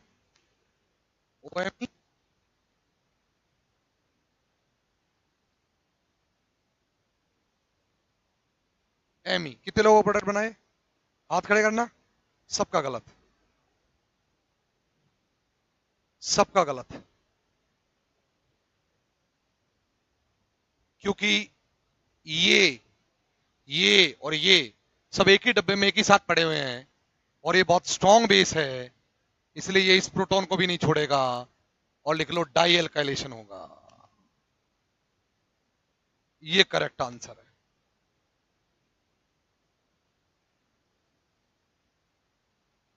नोट कर लीजिए, मत लिखो टू, कोई फर्क नहीं पड़ता भाई, एक ही डब्बे में ले रखा है तुम्हें, कोई टू की जरूरत नहीं है। लिख दे तो बढ़िया, नहीं लिखे तो कोई बात नहीं, करेगा वो दो से ही। इक्विवेलेंट तो तब लिखेगा जब अलग से इनोलेट बना रहा हो, तूने एक ही डब्बे में डाल रखा है, तो उसको मना थोड़ी करेगा जाने के लिए है। एनएच को मना कर दोगे क्या आप, कब मत जाना जी अटैक करने के लिए। लिख लो जब तक अल्फा, ये लिख लो इस प्रोसेस की समस्या ही है, लिख लो इस प्रोसेस की यही समस्या है, जब तक अल्फा हाइड्रोजन मौजूद है पॉली एल्काइलेशन होंगे, नोट कर लो, पॉली एल्काइलेटेड प्रोडक्ट बनेंगे, पॉली एल्काइलेटेड प्रोडक्ट बनेंगे। तो फिर ए ए ए ए इसमें क्या नहीं हुआ, इसमें क्यों नहीं हुआ? हाँ लिख लीजिए, केवल एक ही प्रोटॉन था, नोट कर लीजिए, केवल एक ही एसिडिक हाइड्रोजन थी। एनएस तो इसमें भी यूज किया था, लिख लो, लेकिन एसिडिक हाइड्रोजन एक ही थी केवल।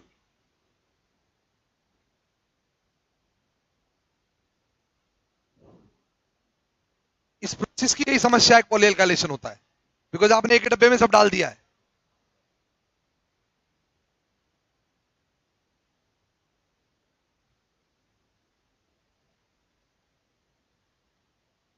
क्या आप समझ गए? कितने लोगों को समझ में आ गया, हाथ खड़े करो। Because electrophile is there, base is there, substrate is there, everything is there, there in same डब्बा। So this is the answer. In second, what the answer? In second, what's the answer? CH2PH or CH2PH? What the answer? Single और double? लिख लो जी, ये 100% yield है, लिख लो इसकी 100% yield है। क्यों? यहां तो वीक बेस था, यहां तो वीक बेस था, फिर क्यों? लिख लो यहां वो वीक बेस हुआ तो क्या हुआ, ये प्रोटॉन बहुत एसिडिक है, लिख लीजिए, एक्टिव एथिलीन ग्रुप प्रोटॉन बहुत एसिडिक है। बोलो, वहां वो नानुकर करेगा तो उसका बाप भेज दिया, या उसका बच्चा भेजा है तो वो खुद ही बाप है, इसलिए दोनों में समस्या वही आएगी। लिख लो, पॉली एल्काइलेशन की समस्या है इनमें, ये लिख लो, सवाल आ सकता है, पक्का लिख लो, सवाल आ सकता है, 100% क्वेश्चन आ सकता है एग्जाम में, और 100% यील्ड है, थोड़ी बहुत भी नहीं, 100% यील्ड है,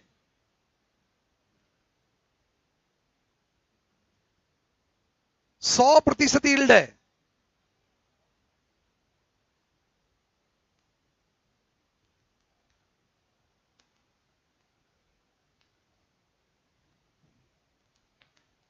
क्या ले ले?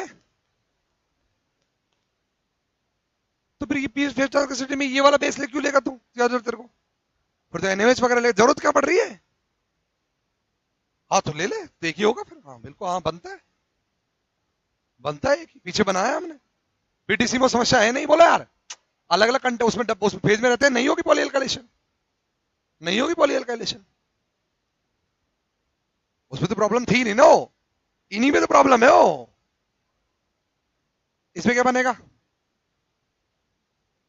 क्या बनेगा इसमें, याद रखना, याद रखना, एनएच ये सब नहीं करवाता है कभी भी, राइट, एनएच नहीं करता, या तो टू एसिडिक हाइड्रोजन या टू बेसिक, मतलब बेस हो, बहुत ज्यादा स्ट्रॉन्ग बेस हो, या टू एसिडिक हाइड्रोजन वो कराते हैं, माइल्ड बेसिस ये सब नहीं कराते हैं, माइल्ड भी से केवल एक ही काम कराएगा, बोलो यार, यहां से प्रोटॉन उठाएगा, बोलो क्या हो गया, यहां से प्रोटॉन उठाएगा, बोलो यार, और ये खुद ही के सेंटर पे अटैक कर देगा, इंट्रामोलिकुलर रिएक्शन हो जाएगी, लिख लो, this is the product, this is the product, this is the product, this is the product. बताओ, बताओ, इसके कई सवाल है इसमें, पहला सवाल, पहला सवाल मेरा, मेरा पहला सवाल, बताओ एनएच ने डायरेक्टली अटैक क्यों नहीं किया है, एल्केल लगा, या तो कोई फेज वेज भी अलग नहीं है, हाँ लिख लीजिए, हमने उसकी बेसिसिटी बढ़ा दी, टेम्परेचर बढ़ा के, हमने उसका काइनेटिक रास्ता बंद कर रखा है, हमने उसका थर्मोडायनेमिक रास्ता बना दिया है, हमने उसको थर्मोडायनेमिक रास्ते पे चलने के लिए मजबूर कर दिया है, हमने उसको बेसिक बनने के लिए मजबूर कर दिया है, 100 डिग्री रख के, क्या रेजोनेंस,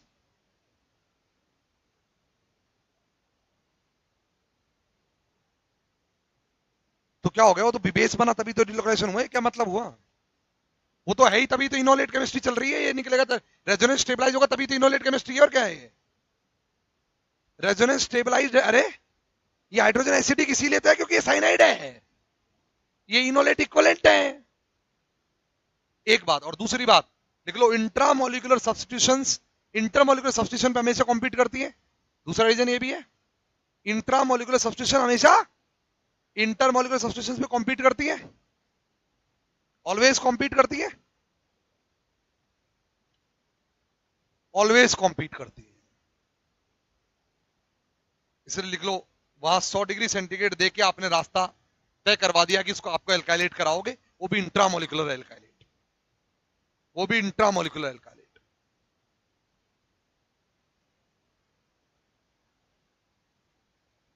मैं फिर कह रहा हूं, OH माइल्ड बेस भी है, माइल्ड न्यूक्लियोफिलिक भी है ना, बोलो यार। लेकिन जैसे आप टेम्परेचर बढ़ाओगे उसकी न्यूक्लियोसिटी की टेंडेंसी कम हो जाएगी। आपने उसके काइनेटिक रास्तों को कम कर दिया है, आपने उसको थर्मोडायनामिक रास्तों पर चलने के लिए मजबूर कर दिया है, आपने उसको बेस बनने के लिए मजबूर कर दिया है। Come on.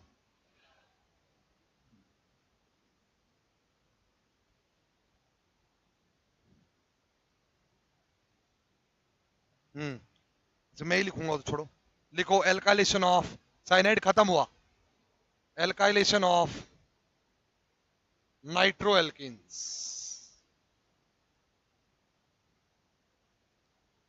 नाइट्रो एल्किन्स का एल्काइलेशन। सबके यहाँ उत्तर वही है, वही 4 तरीके हैं दुनिया में ना, सबके उत्तर वही है। कौन बेस यूज करेंगे, कौन पता, आपको पता ही है। नाइट्रो एल्काइल की खास बात क्या हो जाएगी आपको, नाइट्रो एल्काइल में अच्छी बात क्या है बताओ? हाँ, इसमें कोई भी बेस टिकाओ, बोलो यार, बोलो ना यार। चलो मैं एक इंपॉर्टेंट बात आपको सिखाता हूं, समझाता हूं, मैं जानना चाह रहा हूं, देखिए आप इंपॉर्टेंट बात समझ जाएंगे। मान लीजिए मुझे नाइट्रो एल्केनो के रास्ते से जाना है, 2 स्टेप से और 1 स्टेप से, किसे जाना है? 2 स्टेप से और, हाँ मुझे 2 स्टेप रास्ते से जाना है, इसमें मतलब कंप्लीट इनोलेट बनाता हूं, बोलो यार, और मुझे 1 स्टेप रास्ते से भी जाना है। अगर 2 स्टेप रास्ते से जा रहा हूं तो गजब की बात यह है, इनमें लिथियम इनोलेट बनाने के लिए कंप्लीट LDA की कोई जरूरत नहीं है, पता है, बना जाएगा लेकिन जरूरत नहीं है। इनमें आप LDA से आसान वर्किंग कंडीशन के लोग RLI यूज कर सकते हो, जो और किसी में नहीं कर सकते। और किसी में तो न्यूक्लियोफाइल बन जाता है, पर इनमें न्यूक्लियोफिलिक सेंटर, इलेक्ट्रोफिलिक सेंटर होता ही नहीं है।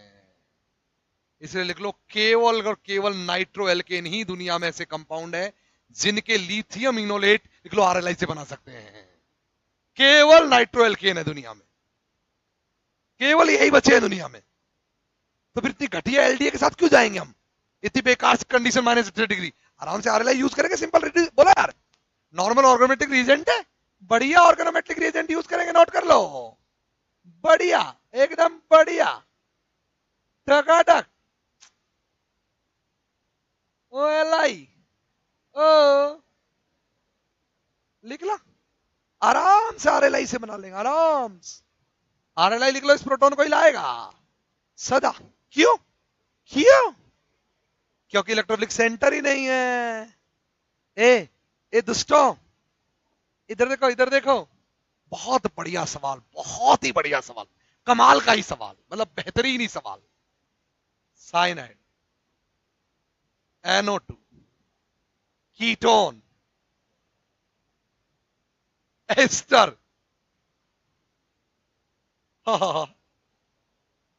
RLI, RLI, RLI, RLI, कौन आई? RLI, RLI। इनमें से किस में प्रोडक्ट एक लिथियम इनोलेट होगा? केवल और केवल किसमें, किसमें? Lithium enolate is formed in, किसमें बनेगा? Only B. बोलो क्यों? क्यों पप्पू, क्यों पप्पू, क्यों? बोलो यार, क्योंकि इधर भी इलेक्ट्रोफिलिक सेंटर, इधर भी इलेक्ट्रोफिलिक सेंटर, इधर भी इलेक्ट्रोफिलिक सेंटर, ये डॉन डॉन, इधर नहीं है, लिख लो। केवल इनमें लिथियम इनोलेट बनेगा, किसी में नहीं बन पाएगा आरएलआई से, किसी में नहीं बन पाएगा।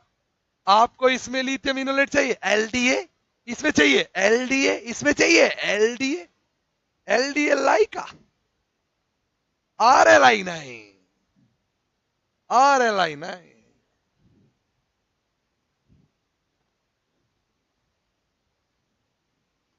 क्या क्या इसमें एलडीए नहीं बनाएगा? बनाएगा, पर क्यों बनाए? जब आसानी से बना रहे आरएलआई से, क्यों बनाए एलडीए?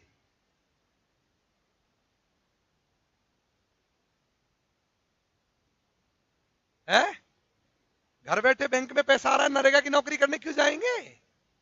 बिल्कुल नहीं। बहुत तगड़ा सवाल, इसको नोट कर लो, मतलब गजब ही है। लोगों को तो पल्ले ही नहीं पड़ता क्या हो रहा है धरती पे, हवा ही नहीं लगती है क्या हो रहा है। किसी में आरएलआई यूज नहीं कर सकते आप, किसी में, किसी में नहीं कर सकते। अगर यहाँ पप्पू, अगर यहाँ इसकी जगह सीए लो तो भी नहीं कर सकते, तो भी नहीं कर सकते। बोलो यार, ये इनको खींच खींच के कहा ले जाएंगे एलडीएड फेलडीएडो में, जाने कहा ले जाएंगे, जाने कहा ले जाएंगे। अब तो बस ये याद रखना, नाइट्रो एल्केन में लिथियम इनोलेट्स देख लो आरएलआई से बनाते हैं, बस यही चीज याद रखना। बना इससे भी सकते हैं, नहीं करते यूज, नॉट यूज, बना सकते हैं, बुराई कोई नहीं है। और वन स्टेप में तो आप इधर देखो, और वन स्टेप में तो आप एक काम करो ना, ए गोबर हो, एक गोबर इधर देखो, वन स्टेप में तो आप आराम से ऐसे यूज करो, ये लिख लो, ये तुच्छे लोग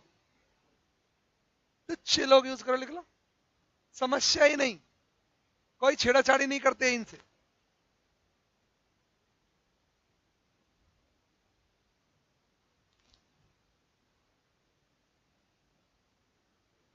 ओ गॉड,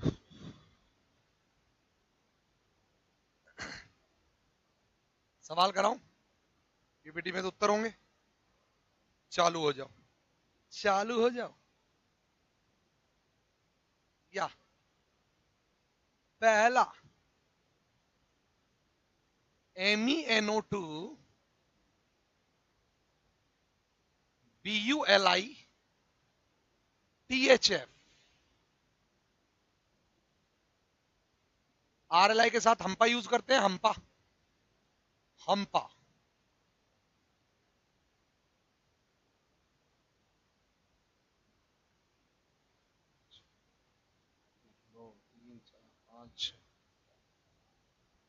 लिख लो क्वेश्चन नंबर 2,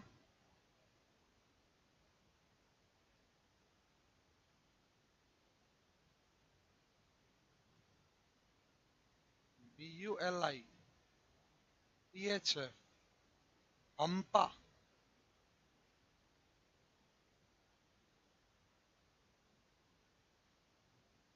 क्वेश्चन नंबर 3,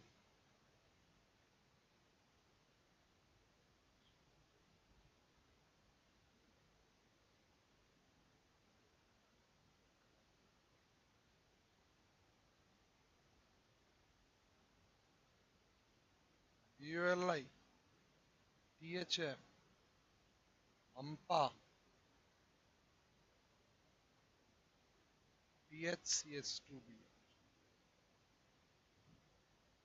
ये टू स्टेप प्रोसेस में कभी भी इसमें पॉलीएल्काइलेशन होता ही नहीं है। पहले इनोलेट बना लेते हैं हम पूरे को, पहले पूरे को इनोलेट बनाते हैं हम,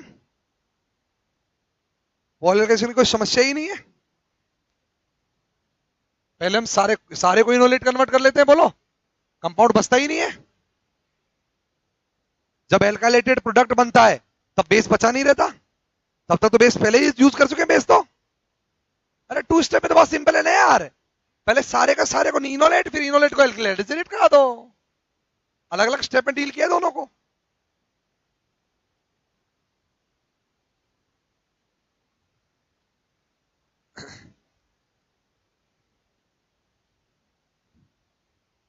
question number 4।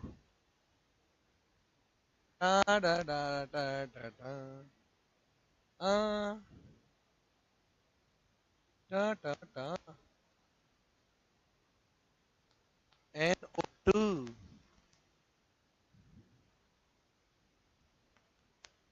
NO2 Bu4 N plus OH minus water comma benzene. मतलब समझ जाना, दो अलग अलग फेज की चीज है, वाटर कोमा बेंजीन।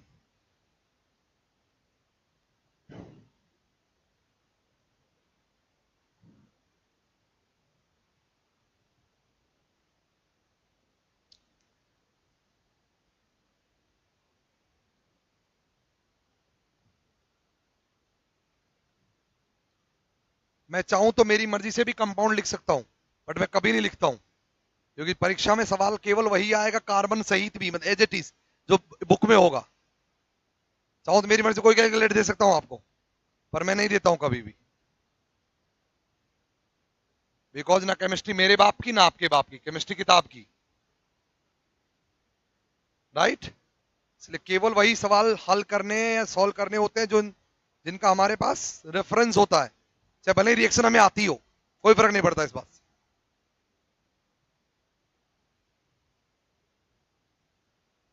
जितने एग्जाम्पल मैंने आज आपको अभी कराए सब लिख लो क्लेडन के, सारे सारे क्लेडन के। अगली क्लास में जो पढ़ेंगे सब सेंडबर्ग और जूफिल के एग्जाम्पल होंगे, थोड़े इससे तगड़े वाले। पूरे एक भी नहीं छोड़ा मैंने क्लेडन का, एक भी पन्ना पन्ना चाट के हो गए एग्जाम्पल सारे। जूफिल और सेंडबर्ग में नहीं करवा रहा हूं बिकॉज वो जेम के काम का नहीं है। सो नेट वालों के समय आप उस पर भी एक एक ले लेंगे एग्जाम्पल को, जब नेट बेस्ड रिएक्शन आएंगे, जब स्टीरियो बेस्ड आएंगे।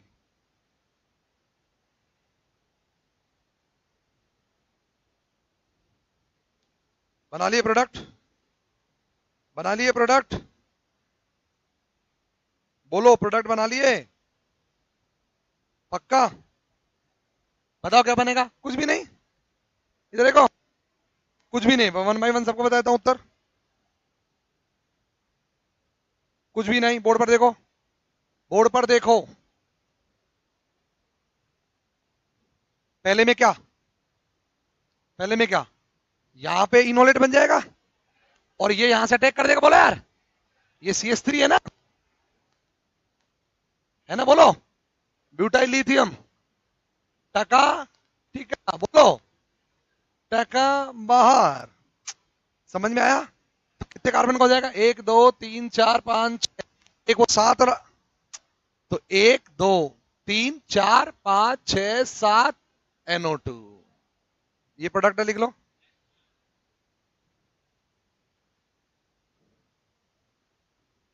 कोई समस्या नहीं है, एकदम आसान। दूसरे में कहां से उठाऊं? अल्फा यहां से उठा लू, बोलो। इसको अटैक करवा दूं, यहां पे बाहर कर दूं, क्या बन जाएगा बताओ? वहां NO2 और यहां क्या जुड़ जाएगा?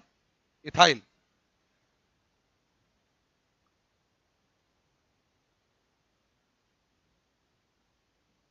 अरे बोलो रे गोब, जुड़ गया? ठीक है, यहां क्या करूं बताओ? ये वाला उठा लूं अल्फा प्रोटॉन और इसको हटा के अटैक करवा दूं, हो गया काम। कितने कार्बन है?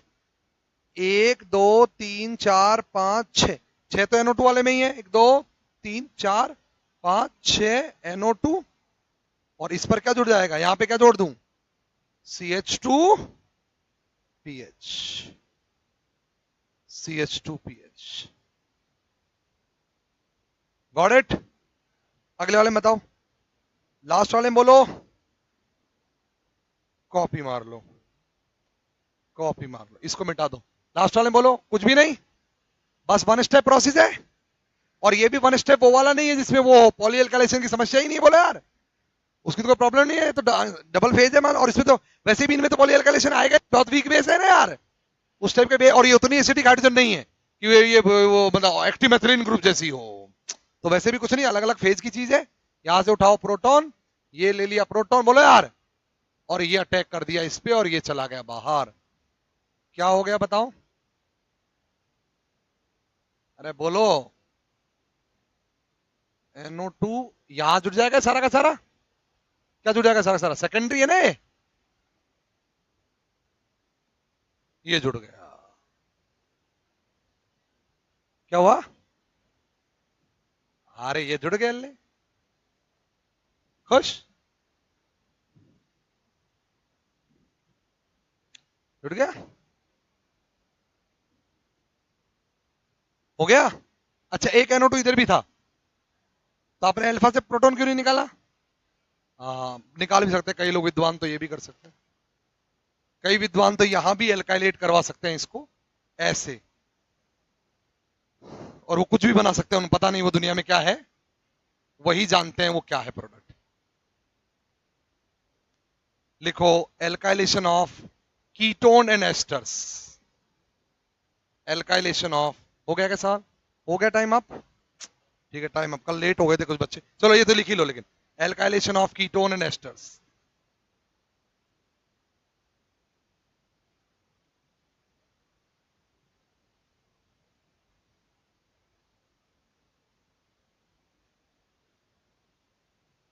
लिख लो, इन दोनों के लिए बेस्ट एल्काइलेशन का मेथड है, लिख लीजिए लिथियम इनोलेट के थ्रू। लिथियम इनोलेट से ही एल्काइलेट करवाते हैं इनको बेस्ट। और इनमें लिथियम इनोलेट बनाने के लिए क्या यूज करूं? RLI तो जिंदगी में ना कर सकता, बोला यार, केवल क्या यूज करूं? बस बस आइडियल है, लिख लो इनके लिए LDA, आइडियल, नोट कर लो इनके लिए LDA। लिख लो एस्टर में तो लाइका भी कर लेते, लाइका, कौन लाइक कौन? लाइका, एस्टर का माइका, लाइका, कुछ भी यूज कर लेते हैं। एक भी सवाल इनके नहीं कराऊंगा मैं, क्योंकि इनफ करा चुका हूं, इनफ।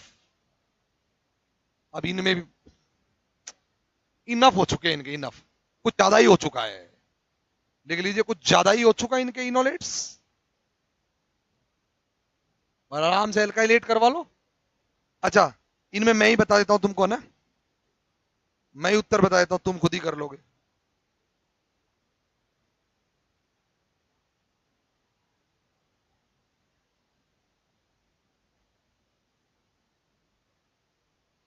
आ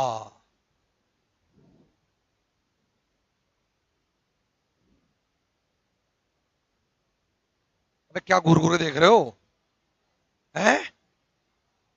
हैं क्या घुरघुरे देख रहे हो गोबरों की तरह? हैं? LDA ये रहा प्रोटॉन, हटाओ, ये तो सब उल्लू बनाने के दिया रहता है इधर। ये रहा प्रोटॉन, हटाओ ना, बोलो यार, हटाओ इसको। और यहाँ पे क्या कर दो अटैक, MEI पे अटैक कर दो, यहाँ भी जुड़ गए, हो गया ना, 93% यील्ड है। और क्या चाहिए जान लोगे बच्चे की? 93% यील्ड दे दिया।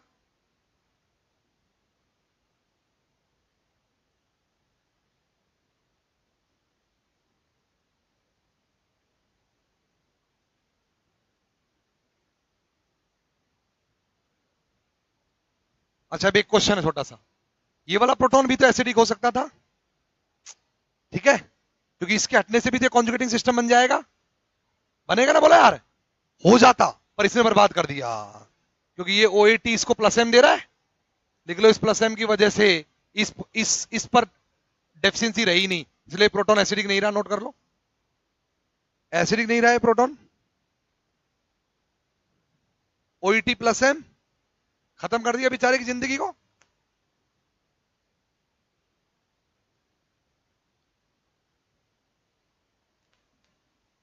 अरे गोबर है, अब अब मूर्ख, इधर देखो, ये जब रेजोनेंस करने के लिए जाएगा, ऐसे देखो, उस प्रोटॉन के हटने के बाद ये जब रेजोनेंस करने के जाएगा तो ये बोलेगा ना अभी तो मैं कर रहा हूं, बाद में आना। कुछ नहीं कुछ नहीं, ये प्रोडक्ट बन गया, ओके, कोई बात नहीं, अरे मुझे क्या लेना देना यार, मुझे क्या मतलब, ना समझो, मेरा क्या जा रहा है, समझ में आ गया? ओईटी ने बर्बाद कर दिया। ये हो गया, उतार लो इस रिएक्शन को, उतार लो ये रिएक्शन सब बुक्स की रिएक्शंस है, स्टैंडर्ड। एग्जाम्पल वही आएगा जो मेरी कॉपी में लिखा होगा, डोंट वरी, उसके अलावा बाहर से आएगा ही नहीं। जितनी किताबों के एग्जाम्पल है सब कॉपी में आ चुके होंगे सारे, A to Z, क्योंकि मुझे कुछ करना ही नहीं है, ऐसे बताना है बस, प्रोडक्ट आपको बनाना है। अगला, हाँ कराओ रिएक्शन। अच्छा ये रिएक्शन नहीं है तो वो बता रखा है, सेल्फ कंडेंसेशन क्या हो गए। अच्छा वो प्रॉब्लम बता रखी है, मैं पहले बता चुका हूँ प्रॉब्लम, सेल्फ कंडेंसेशन वाली प्रॉब्लम पहले बता चुका हूं मैं। वो हो चुकी है। ये करो आप, तो सवाल करो, थ्योरी थी वो तो, थ्योरी थी, थ्योरी। लाइका, लाइका एस्टर का माइका लिख लो, दैट इज लाइका। और ये क्या था, ये क्या था, ये जो लिखा था ना कंधा से, ये है ना, इसी को लिख लो, LHMDS बोलते हैं। मैंने कहा था स्ट्रक्चर याद करना, इसी का नाम है LHMDS, सिलिकॉन वेस्ट, ठीक है, SI वेस्ट, नाइट्रोजन का ये, अरे कुछ भी नहीं है, वही है यार, ये देखो, पागल कहां से आते हैं। SiMe3, SiMe3 बोलो ना यार, Li, ये लो, ये लो, ये वही है बिल्कुल एकदम, LDA जैसा ही है। यहाँ एल्काइल ग्रुप थे, हाँ उसके सिलिकॉन ग्रुप हो गए। बोलो, छोड़ो बात खत्म, वो एक ही चीज है, मैंने पहले कह दिया, लाइका LHMDS LDA एक ही चीज है। डिफरेंस समझ में आएगा नेट वालों को जब स्टीरियो पढ़ेंगे, अभी सबके लिए एक चीज है, नॉन स्टीरियो में कोई अंतर नहीं है। लाइका बोलो, उत्तर, उत्तर तो बोल दो दुष्टों, प्रोटॉन गया, अटैक मारा, कहां मारूं, कहां अटैक मारूं, आ ही गया, जुड़ गए, देख लो जुड़ गया, जुड़ गया जी, जुड़ गया, हो गया जी, अल्काइलेट हो गया।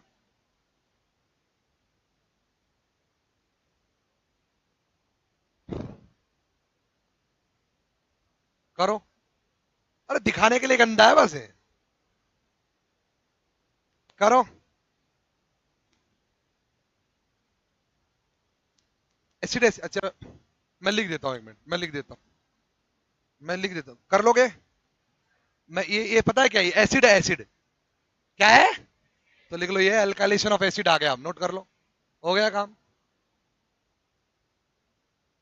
एल्काइलेशन ऑफ एसिड्स आ गए। उत्तर एग्जांपल कैसे होता है याद करो, मत देखो, मत देखो, कैसे होता है, कैसे होता है, कैसे होता है, पहले वो OKH को हटाओ, फिर इनोलेट बनता है, लिख लो, पहले देखो BULI ने इसको हटाया है, देख लो, फिर BULI यूज किया है, नोट कर लीजिए, फिर इनोलेट बना, लिख लो, दो दो दो इक्विवेलेंट चाहिए, दो इक्विवेलेंट, दो इक्विवेलेंट चाहिए, दो बोलो यार, तो लिख लो इनोलेट बना लेके, दो इक्विवेलेंट BULI यूज किया, दो इक्विवेलेंट BULI यूज किया।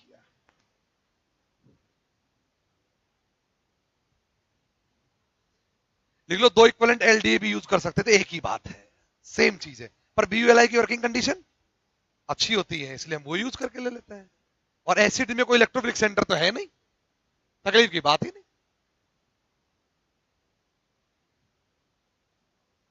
एसिड में ऐसा कोई इलेक्ट्रोफिलिक सेंटर तो है नहीं।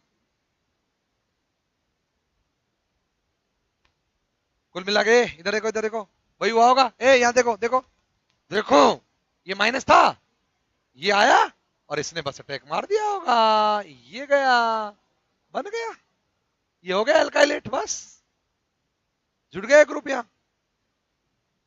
इसलिए तो सवाल गंदे लगते हैं, क्योंकि बनाते बहुत गंदा गंदा है, होता कुछ नहीं है उनमें। ये एक आर है, आर, बस आर को गंदा लिख दिया, इसलिए बुरा लग रहा होगा तुमको।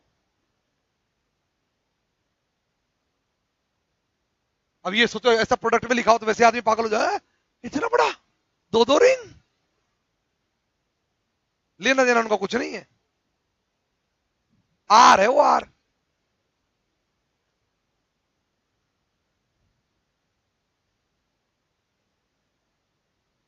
लिख लो, कैसा भी हो आर, वो है बेकार, कोई मतलब नहीं है, हमें तो आई हटाना है, आर जोड़ देना है। कितना भी गंदा बना, बुरा बना, हमारे को क्या फर्क पड़ रहा है आर से।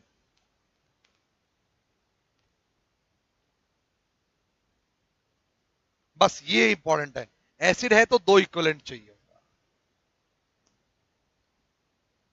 एसिड है तो दो इक्विवेलेंट चाहिए।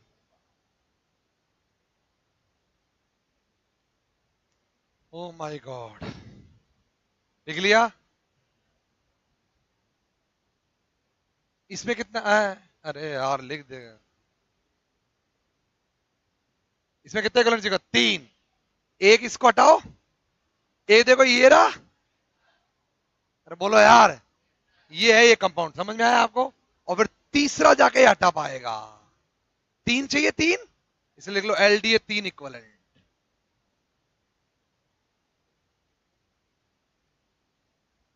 एलडीए तीन इक्विवेलेंट।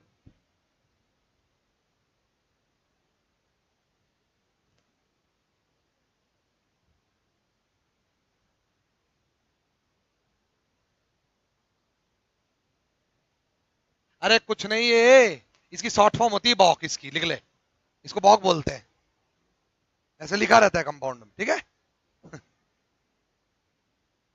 चिंता ना कर।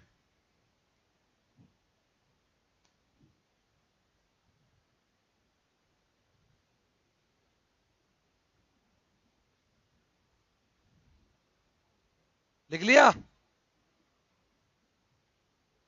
ओके।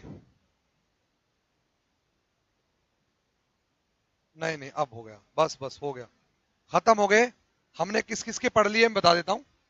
आपने साइनाइडो के पढ़ लिए हैं, हमने नाइट्रो के पढ़ लिए हैं, हमने कीटोनों के पढ़ लिए हैं, हमने एस्टरों के पढ़ लिए हैं, हमने एसिड्स के भी पढ़ लिए हैं।